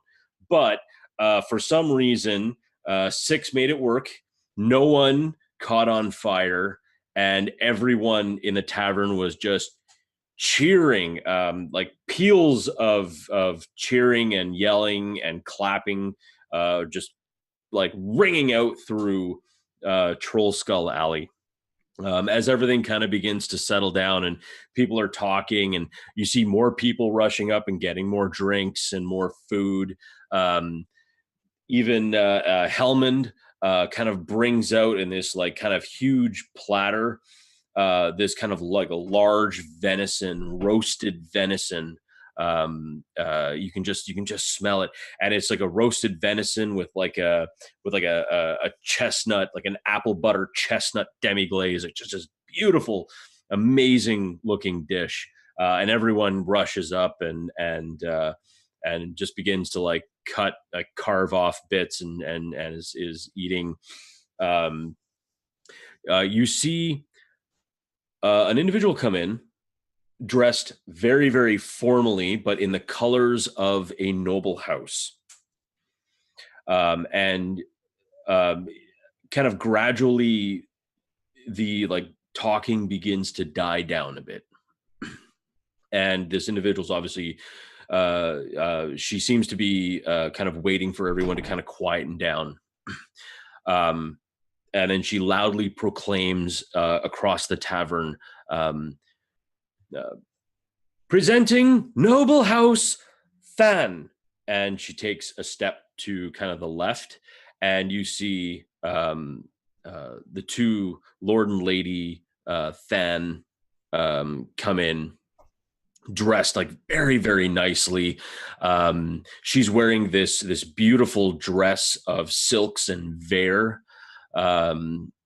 She's just like, and just bedecked in these beautiful like looking shoes, these like almost these slippers of what looks to be like woven gold and platinum. He's wearing this like beautiful looking doublet with and you'd think it would be really corny, but it's actually this beautiful like cloth of gold and platinum like grapes motif kind of going down one sleeve. You would know, Kiara, that House Than, the noble house, is famed, utterly famed. As a matter of fact, many of the wine that you have in your establishment is made by House Than. They are like the top Chateau Mouton, like top level vintners in not only Waterdeep but in the Sword Coast. As they both come in, they bow. Actually, quite a few patrons are like bow as well, and the talking like kind of goes back up as these two nobles kind of go in, and they find one chair, one kind of like table quietly to themselves, and they just kind of sit. You see a few retainers come in. Some are, you see some of them are kind of, they're armored. And they are wearing weapons. They are wearing, two of them are wearing long swords. They're not carrying shields, but they do have swords at their belts, and they kind of stand guarding the two nobles as they kind of converse. What would you like to do? Kiara would go right over and greet them warmly and have, a trencher of like cheese and crackers on hand just to sort of get them started and comfortable.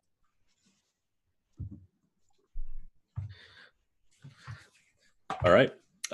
As you go in, the Lord Than stands up and bows, and accepts your meat and cheese plate, your charcuterie. That's the one word that I've always had really trouble with growing up. I think it's charcuterie.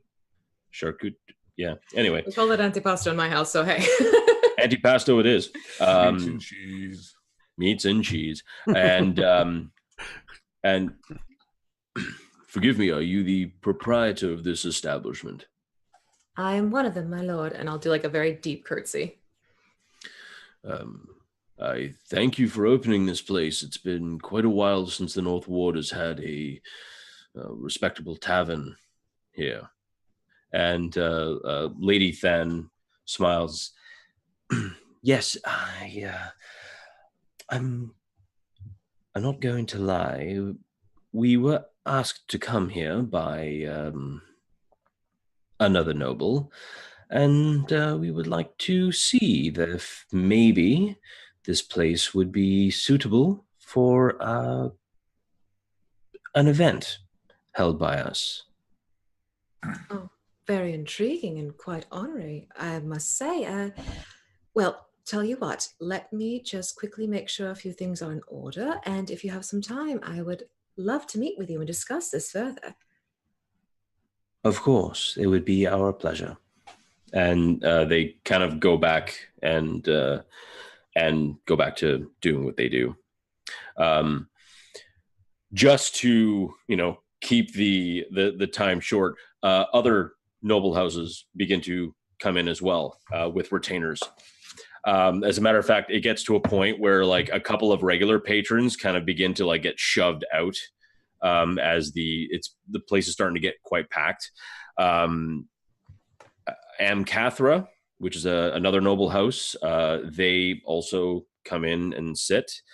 House Ulbrinter, Ramalia Haventree from Lady Haventree from House Ulbrinter comes in with an individual that you all, well, at least two of you know fairly well, with Mert. She's kind of like holding on to his arm and kind of they go to a spot like another table, and actually a couple of patrons like kind of get up from their table and slide the other table over so that the kind of group of nobles can kind of sit together. You see a couple of like not disappointed but a little irked expressions on some of the nobles of like having to try and like push tables together. And you also see Margaster, which is another noble house, and then the ones that were interesting is House Fyland. And when they're announced to come into the establishment, normally you would be expecting cloth of gold and nice, but these people are basically just dressed in furs. Nice furs, but they're dressed in furs.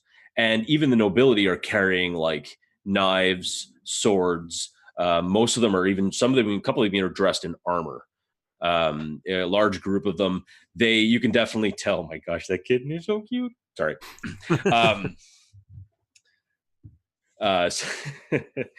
She's a sweetheart.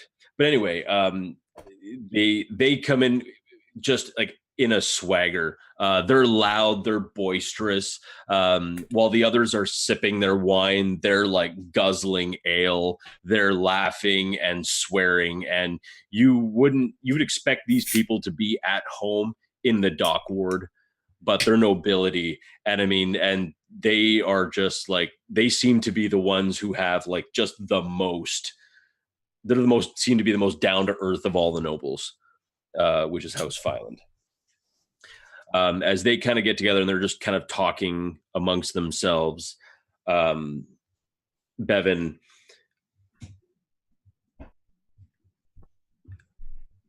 sorry, 1 second. I was trying to I can do this without coughing, but sorry about that. Esvel kind of leans in and says, I thought I would ask some of the upper class to come in and visit your establishment. This was the second part of my gift, and I hope you don't mind.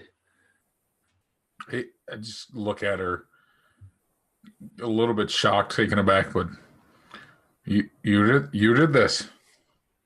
You didn't have to do that. I don't have to do anything I don't want to do. But I did. Fair enough. Do you like these people? No, I think they're all pretentious dicks.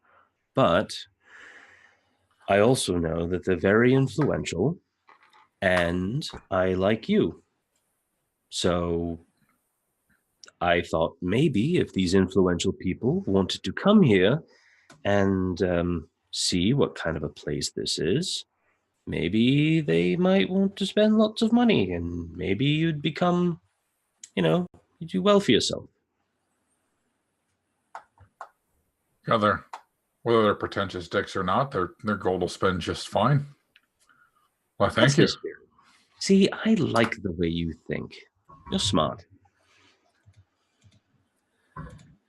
And she kind of goes up to get a couple of more drinks to bring back to the table. As at this point, two of the servers are kind of like flocking towards the nobles just to try and keep up with all the nobles, their retainers, their gophers, and everything else. Yep. Did you say that some of the regular customers have been pushed out? Not pushed. Well, it gets to a point where it's starting to get very, very full. There's a lot of people, so some people are, they had a few drinks, they're a little tipsy, and they're like, okay, we're good. We've had, we don't want to get sick all over your tavern, so we're just gonna, kind of take off. But as like an influx of people kind of going out, but it's just getting like replaced with more nobility that are just kind of like sitting there in one kind of area. You do notice, though, that a very familiar individual has also come in.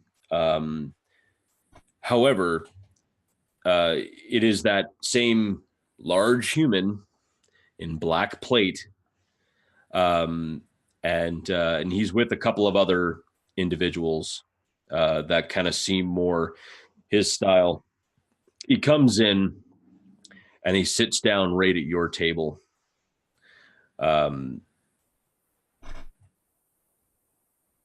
You seem to be doing quite well for yourself. Not bad for the first night. Not bad. We'll see how it goes on the second one. Well, never as good as your first time, isn't it? And he kind of like stretches out, leans back on his chair a bit. All right. Anna, isn't it? Right, yeah.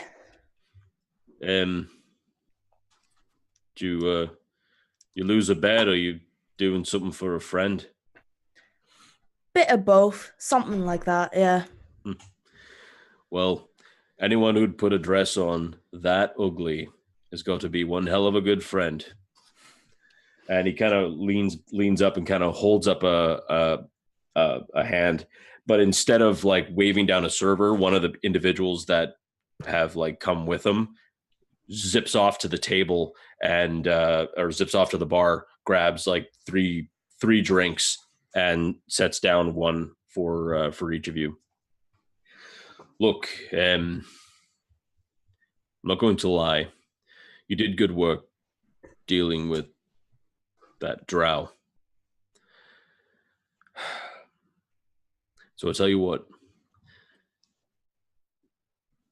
I might have need for you for something else.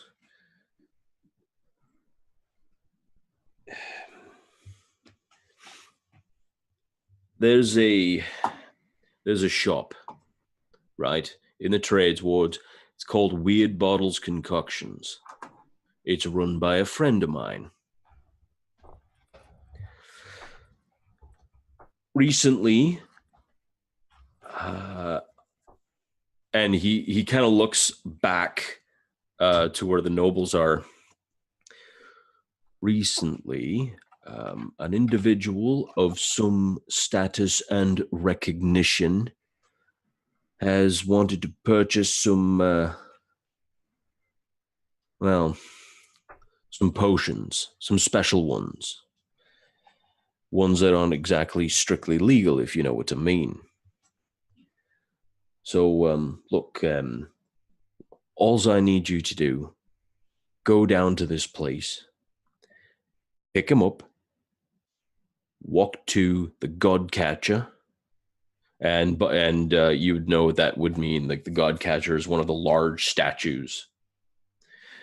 And you're going to be meeting a young woman in a purple robe. She'll have a cloak. She'll have a hood drawn up. Meet her there. She'll tip you and you keep whatever she tips you. Savvy? Also, be on the lookout. You be carrying stuff that's not exactly legal. So, if anybody stops you, do whatever you can, but keep those bottles safe. Right? Right. Good. Do you Well, want us to do that now? And he kind of looks around. No, you have an opening to take care of. Besides, you look great. You look great. You should own that. Really? Kindness doesn't suit you, I'm sorry. Well, you'll have to get used to it. So, then the drow is dead? No. You hurt him. You hurt him real bad, but you didn't kill him. You made him angry, actually, if anything. But that's fine. It's not a big deal. Where to find him, I don't know. He could be anywhere, to be honest.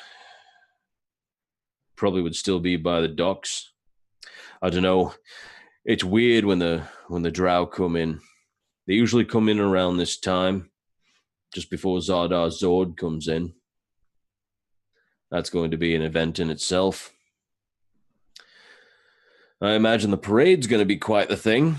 Maybe you'll get lucky then. Well, we'll have to see, though. Anyway, look, I only really stopped in here to let you know about the next job. Here. And he grabs his drink and he just slams the entire pint down. Again, well done. I'm assuming there's nothing else. Bevyn? Nothing. Thanks for coming. Anna? Right, thanks. All right. By the way, congratulations. And he stands up and he walks out with the other two in tow. Is that the same dude I had the run-in with at the awning portal? Yep. That stole my pin? Yep. Oh yeah, so if I saw him at all, I'm keeping myself on the opposite side of the bar from him. I'm moving in and about, kind of talking to the various nobles, introducing myself, maybe flirting with some of them, the lords and ladies alike. Just kind of being very charming. But Six is the kind of person that knows how to behave around nobility. So I'm not improper in any way. I'll tell you what, make me a perception check with disadvantage. All right.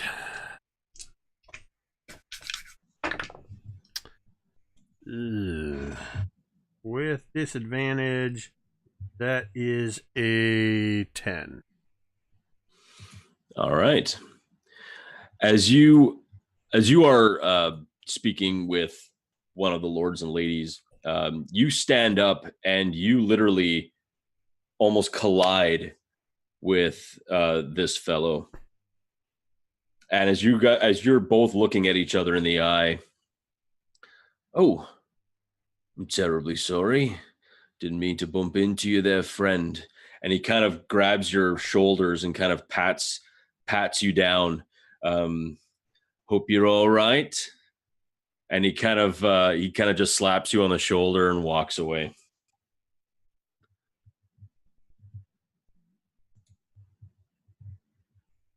As soon as he walks away, I'm immediately checking my person for anything that's missing.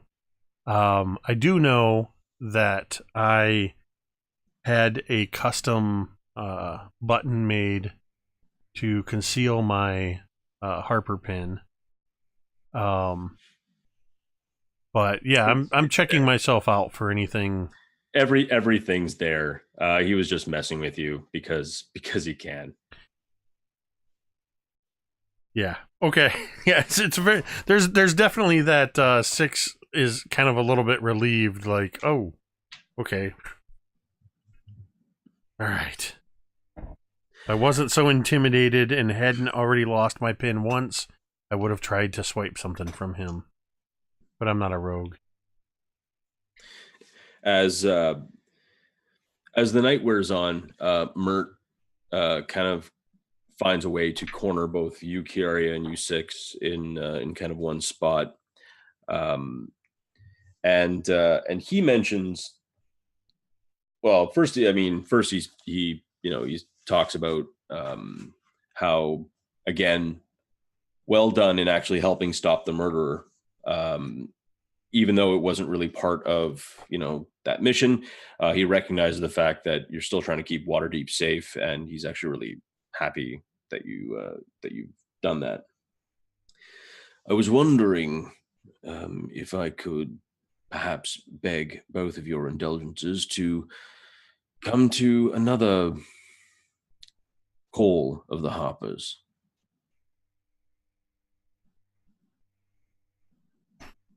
Well, obviously not tonight, I'm assuming. No.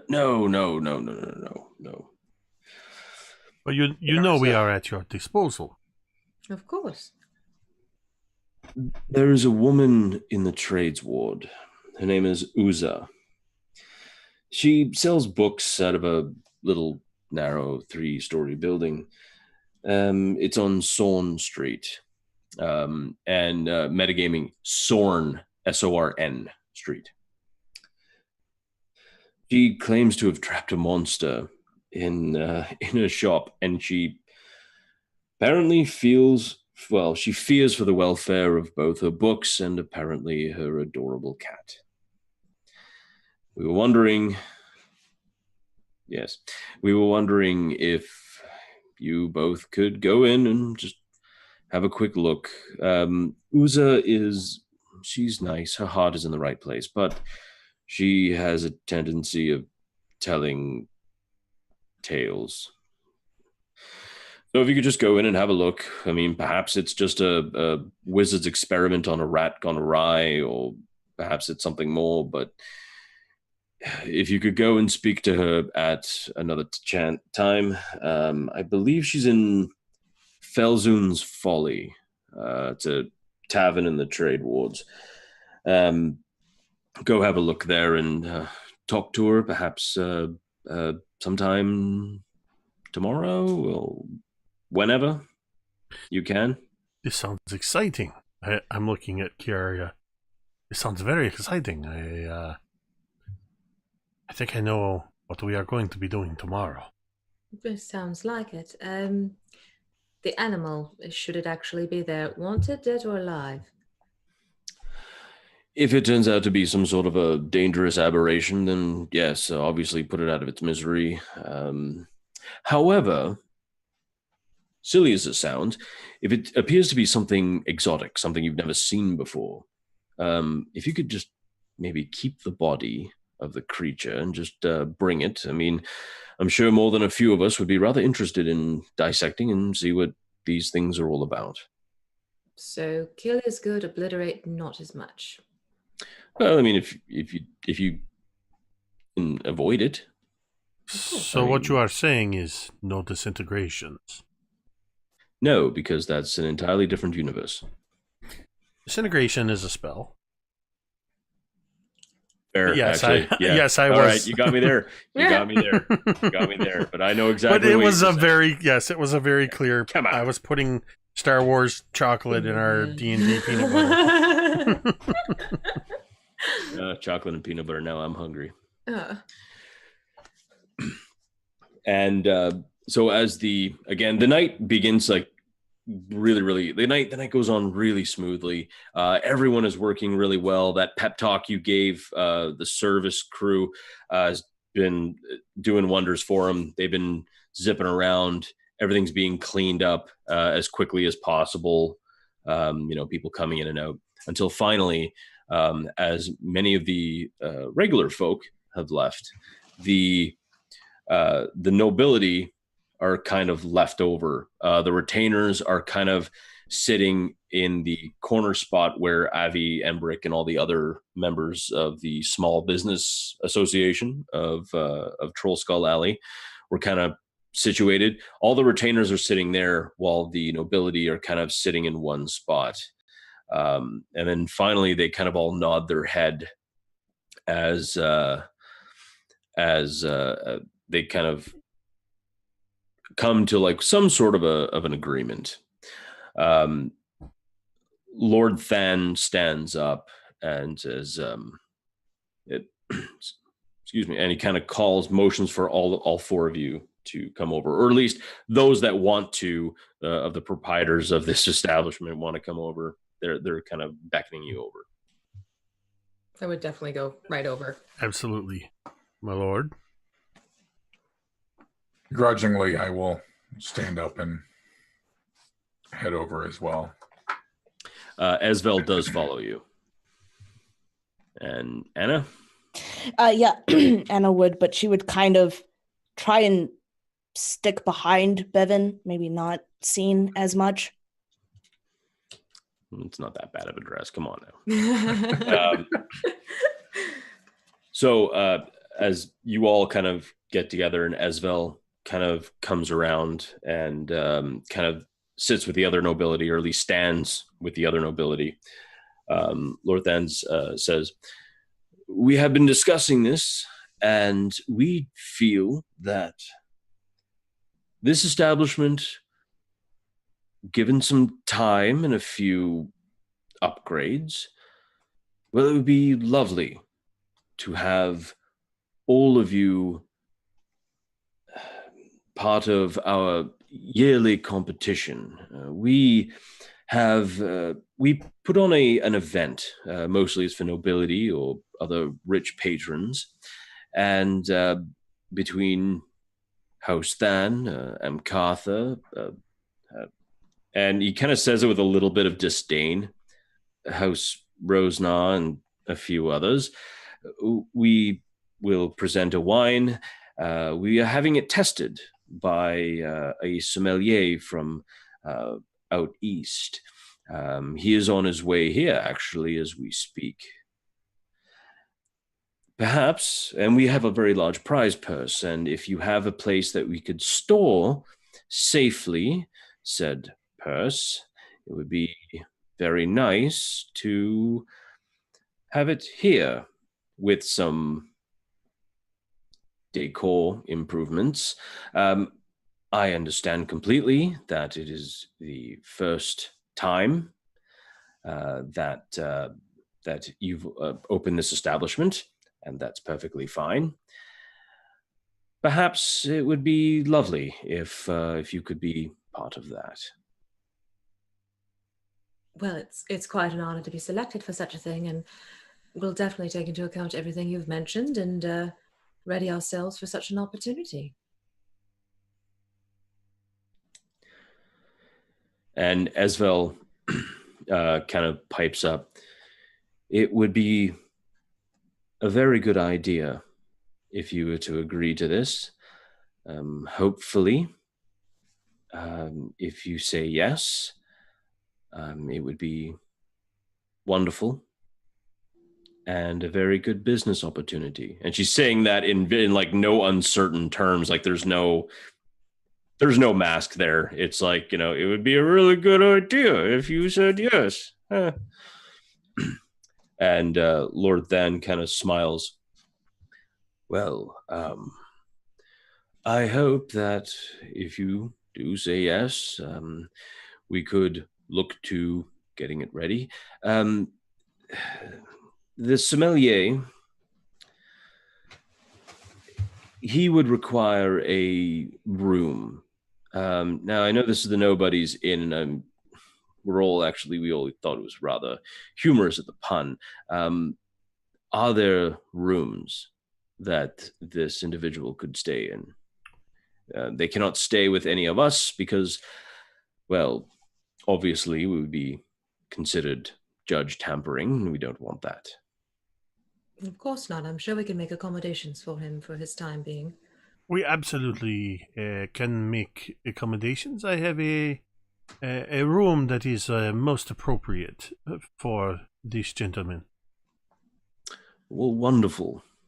And as long as there is some sort of security in place, we will need an area that we could put the purse money.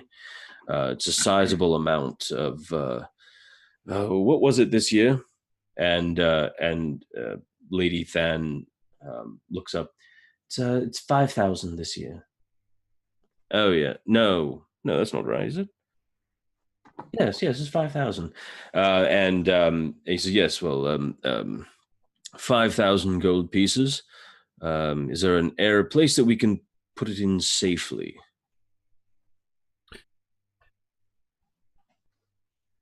Or at least an area where we can have our own security.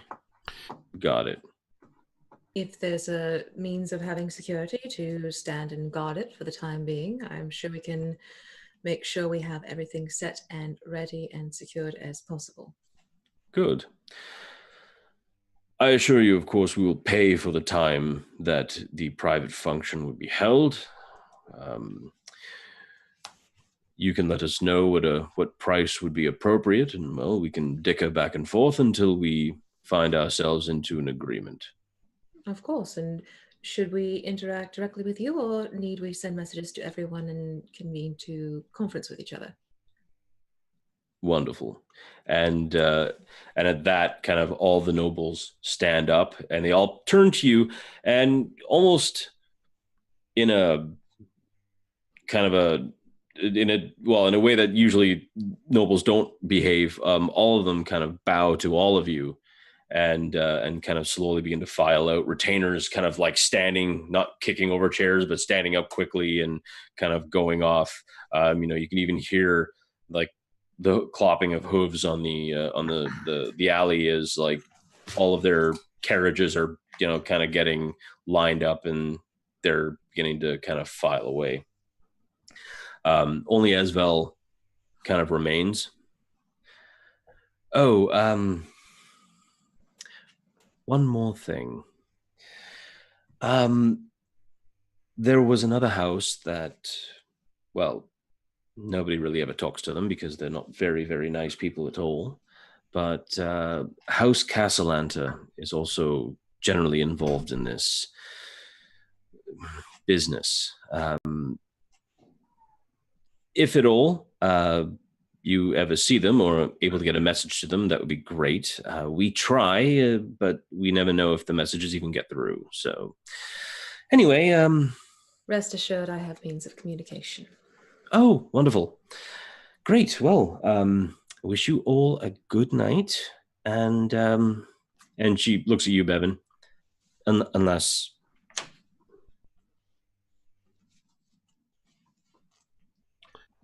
I elbow totally Bevyn. Not picking up what she's putting down. I'm totally elbowing Bevyn. It's perfectly fine. Oh, can I walk you home? Just kind of looking around, like, is that what I'm supposed to say? Kiara's just like, yes. You know what? I'm good. I'm good. I always keep something handy just in case. But rest assured, I will see you again very soon. And she smiles and walks out the front door. Is the establishment empty now? Save for the servers, a crap ton of empty plates, and a bunch of clay mugs that could use some washing. Yes.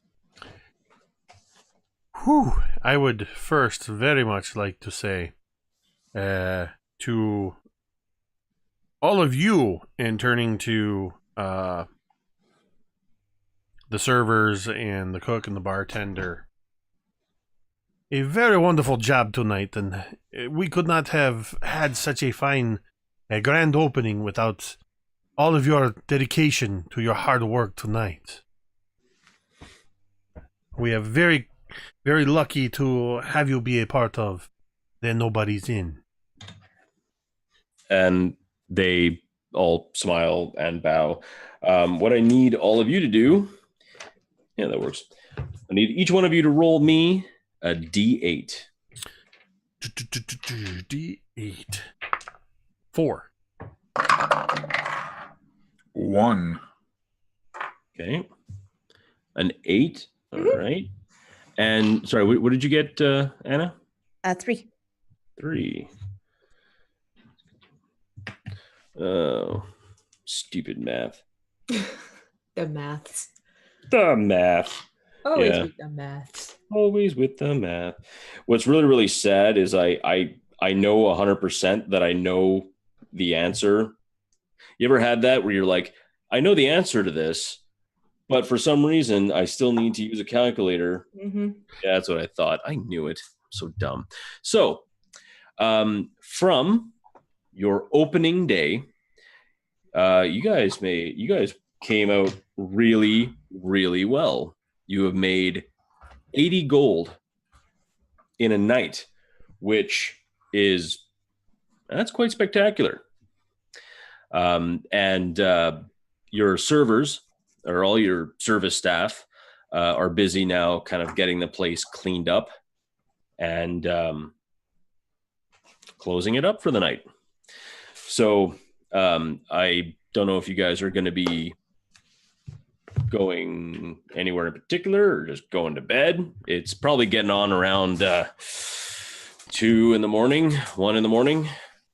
It'd probably be take. helping with some of the cleanup just to make sure everything's sort of set and ready for the next day. The fine-tune bits. Sure, not a problem. Anna immediately, as soon as everyone's gone, Anna just takes off this dress and just throws it at 6. Wait, what? You just took off What? your dress in the bar? Yeah, she still has pants and a shirt on. She still has her pants on as well. So she's just Fair. wearing clothes underneath, but she just kind of throws it. It's a whole new tavern. Yeah. I will take the dress, and as I head back up to my room, I will hang it back in my closet. Okay. I mean, the sash does say best sword dancer after all. That is true. I may is find true. a use for this dress in the future. Okay. Did you give Anna back her Clothes. Yeah. leather? It would be laying on your bed. I would have I probably, before I went out to do the trying to get people to come tonight, I would have spent about an hour or so doing prestidigitation on it. So everything's all cleaned up, nice and tidy, and laying on your bed. But yeah, 6 is definitely going to bed. I got to replenish those spell slots I used for my performance. Yep. All right. Bevyn would have gathered all the information for the night's take and logged it in the library, Okay. taking care of the bookkeeping, and then headed on to bed. Sure. And what about you, Kiara? I'd probably be the last one out of the tavern, making sure everyone is out the door and everything's secured and locked up, and then make my way up to my room. Okay. So as all of you head in for the evening, okay, and Anna kind of ducks out. As you're heading to bed, Bevyn, you're tired, take your boots off, and you kind of open your door. Your bed's all kind of rumpled up, and laying in your bed is Esvel. She looks at you and says, "Well, I guess if the Griffin won't come to the Airy will come to the Griffin." And that's where we're going to end it off in this session with a shade of black. Maybe, or perhaps they just played cards. Yeah, there you go. Whew, And I love this. I started this session with a blank sheet of paper, and I have never taken notes as a player in a campaign like I have in this one. Just because there's so much information, and I feel like whether you're using stuff you've planned or you're just pulling something out of your butt, it all feels important. Actually, both. It's, I don't doubt it. I wanted to make Waterdeep huge and vibrant and a big organic thing. And I wanted all of you to be able to explore that big organic thing. But sometimes the big organic thing will interact as you kind of bounce around its walls. So that's kind of how I roll. I, for one, absolutely love it. I love the treatment you're giving to it, because it does feel big, epic, and alive. I've always been fascinated by the City of Splendors since I first learned about it. And I've incorporated pieces of it in my own games over the years since I started playing 5th edition.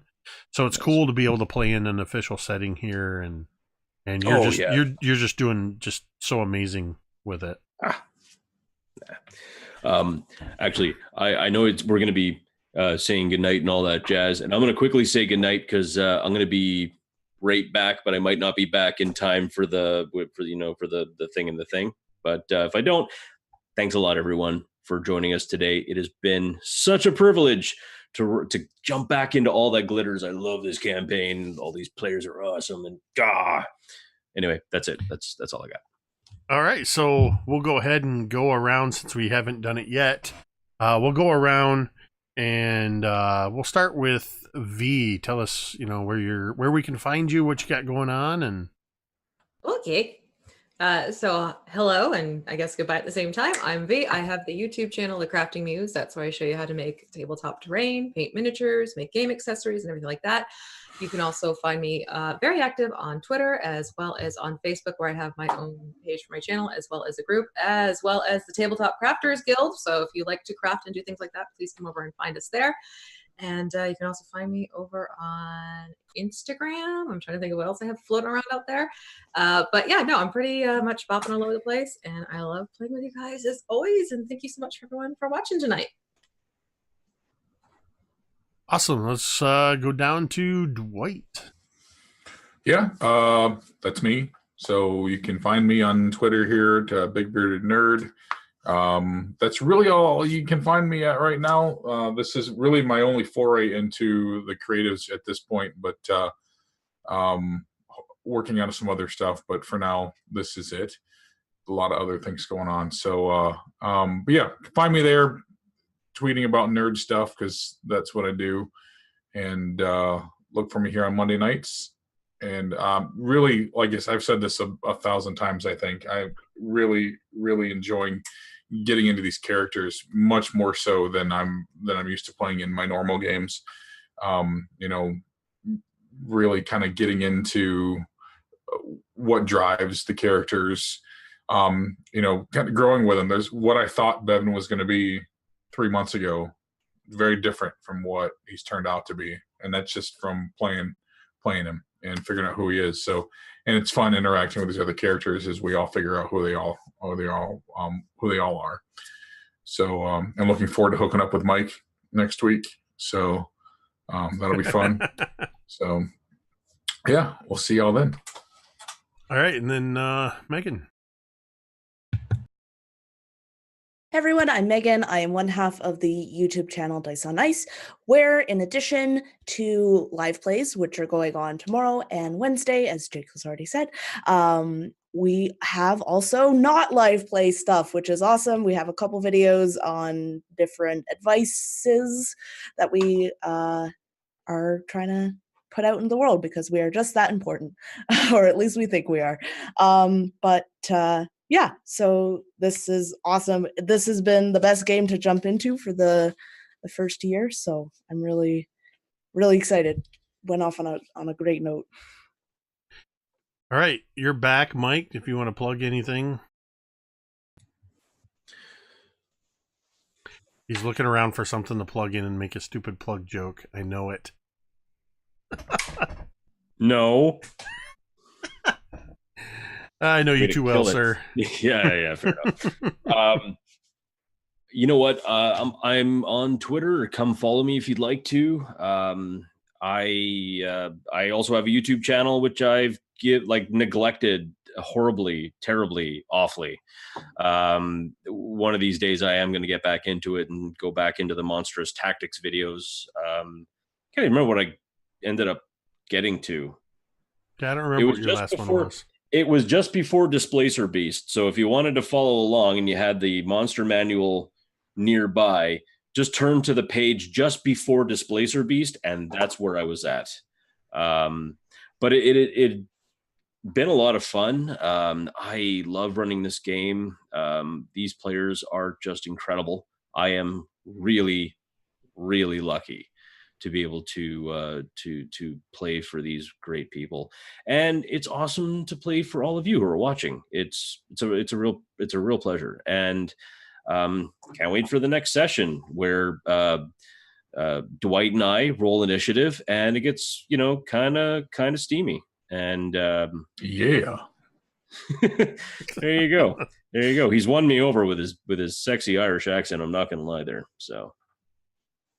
All right, and of course, I am at MTD_Jake on Twitter. I do have an Instagram that's a blend of my my personal stuff, and I do post crafting stuff on there from time to time. But that is, I believe it's Jake of the Internet with underscores in between each word. If you just look at my Twitter, there's links. It's mostly going to be fitness stuff, to be honest, as I'm trying to get back in shape. Otherwise, right here on twitch.tv/miniterraindomain, I'm looking at the numbers, and with the new followers tonight, we're getting close to 300 followers on the channel. So that's pretty awesome. So if you aren't already, just head up to the top and hit that little heart icon to follow the channel. You can also subscribe, or if you have Amazon Prime, you can link it and get a free subscription. And the last I checked, and I'm just going to double check it again real quick, we are super close for the YouTube channel we are just 160 subscribers away. We're at 8,840 from the announcement of the big 10,000 sub drive giveaway, which is going to be pretty big. Some pretty cool stuff. So head over to the YouTube channel where the VoDs show up for each of the shows. Tune in on Sundays, Mondays, and Thursdays for regular shows every one of those days at 8:30 p.m. All Wizards of the Coast games. And actually, this is the first place I'm announcing it, but in just a couple weeks, happening on 3 consecutive Wednesdays, I will be running Blood and Vengeance, a Dead Man's Guide to Dragon Grin playtest from the playtest materials for Sphere, a region of Dragon Grin, from the gentleman at Tabletop Terrors and Absolute Tabletop. Tim and James have been cooking this setting for a few years now, and Tim Carney will be one of the players in that trilogy. And we may or may not have some of the other AbTab folks popping in, drop in, drop out on that. So I'll be looking for some players soon for some of those sessions once I see how it's going to play out. That's coming up in just a couple weeks on Wednesday nights. And we're not sure on the time yet. It's going to be sometime between 8 and 9. So with that, I've got it queued up here. I'm going to hit the button as we go into the outro. I'm going to trigger a raid, and we are going to raid our good friend, the Scrat. I'm going to raid the Scrat channel. I just double checked that they are broadcasting right now. So when the raid activates, once I trigger it to go, you'll all be taken to their channel. Just give a metadata when you pop in there to let them know we're there for the raid. So thank you everybody for tuning in. It's awesome to have everybody be a part of this. And just thank you to Mike, V, Megan, and Dwight. I love playing with you guys every week. So with that, we are going to end this stream the same way we end every stream. And you can say it with me if you want. Metadata.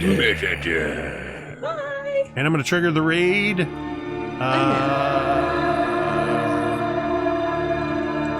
Should go in about 5 seconds. 5 seconds? That's so long. Oh my goodness.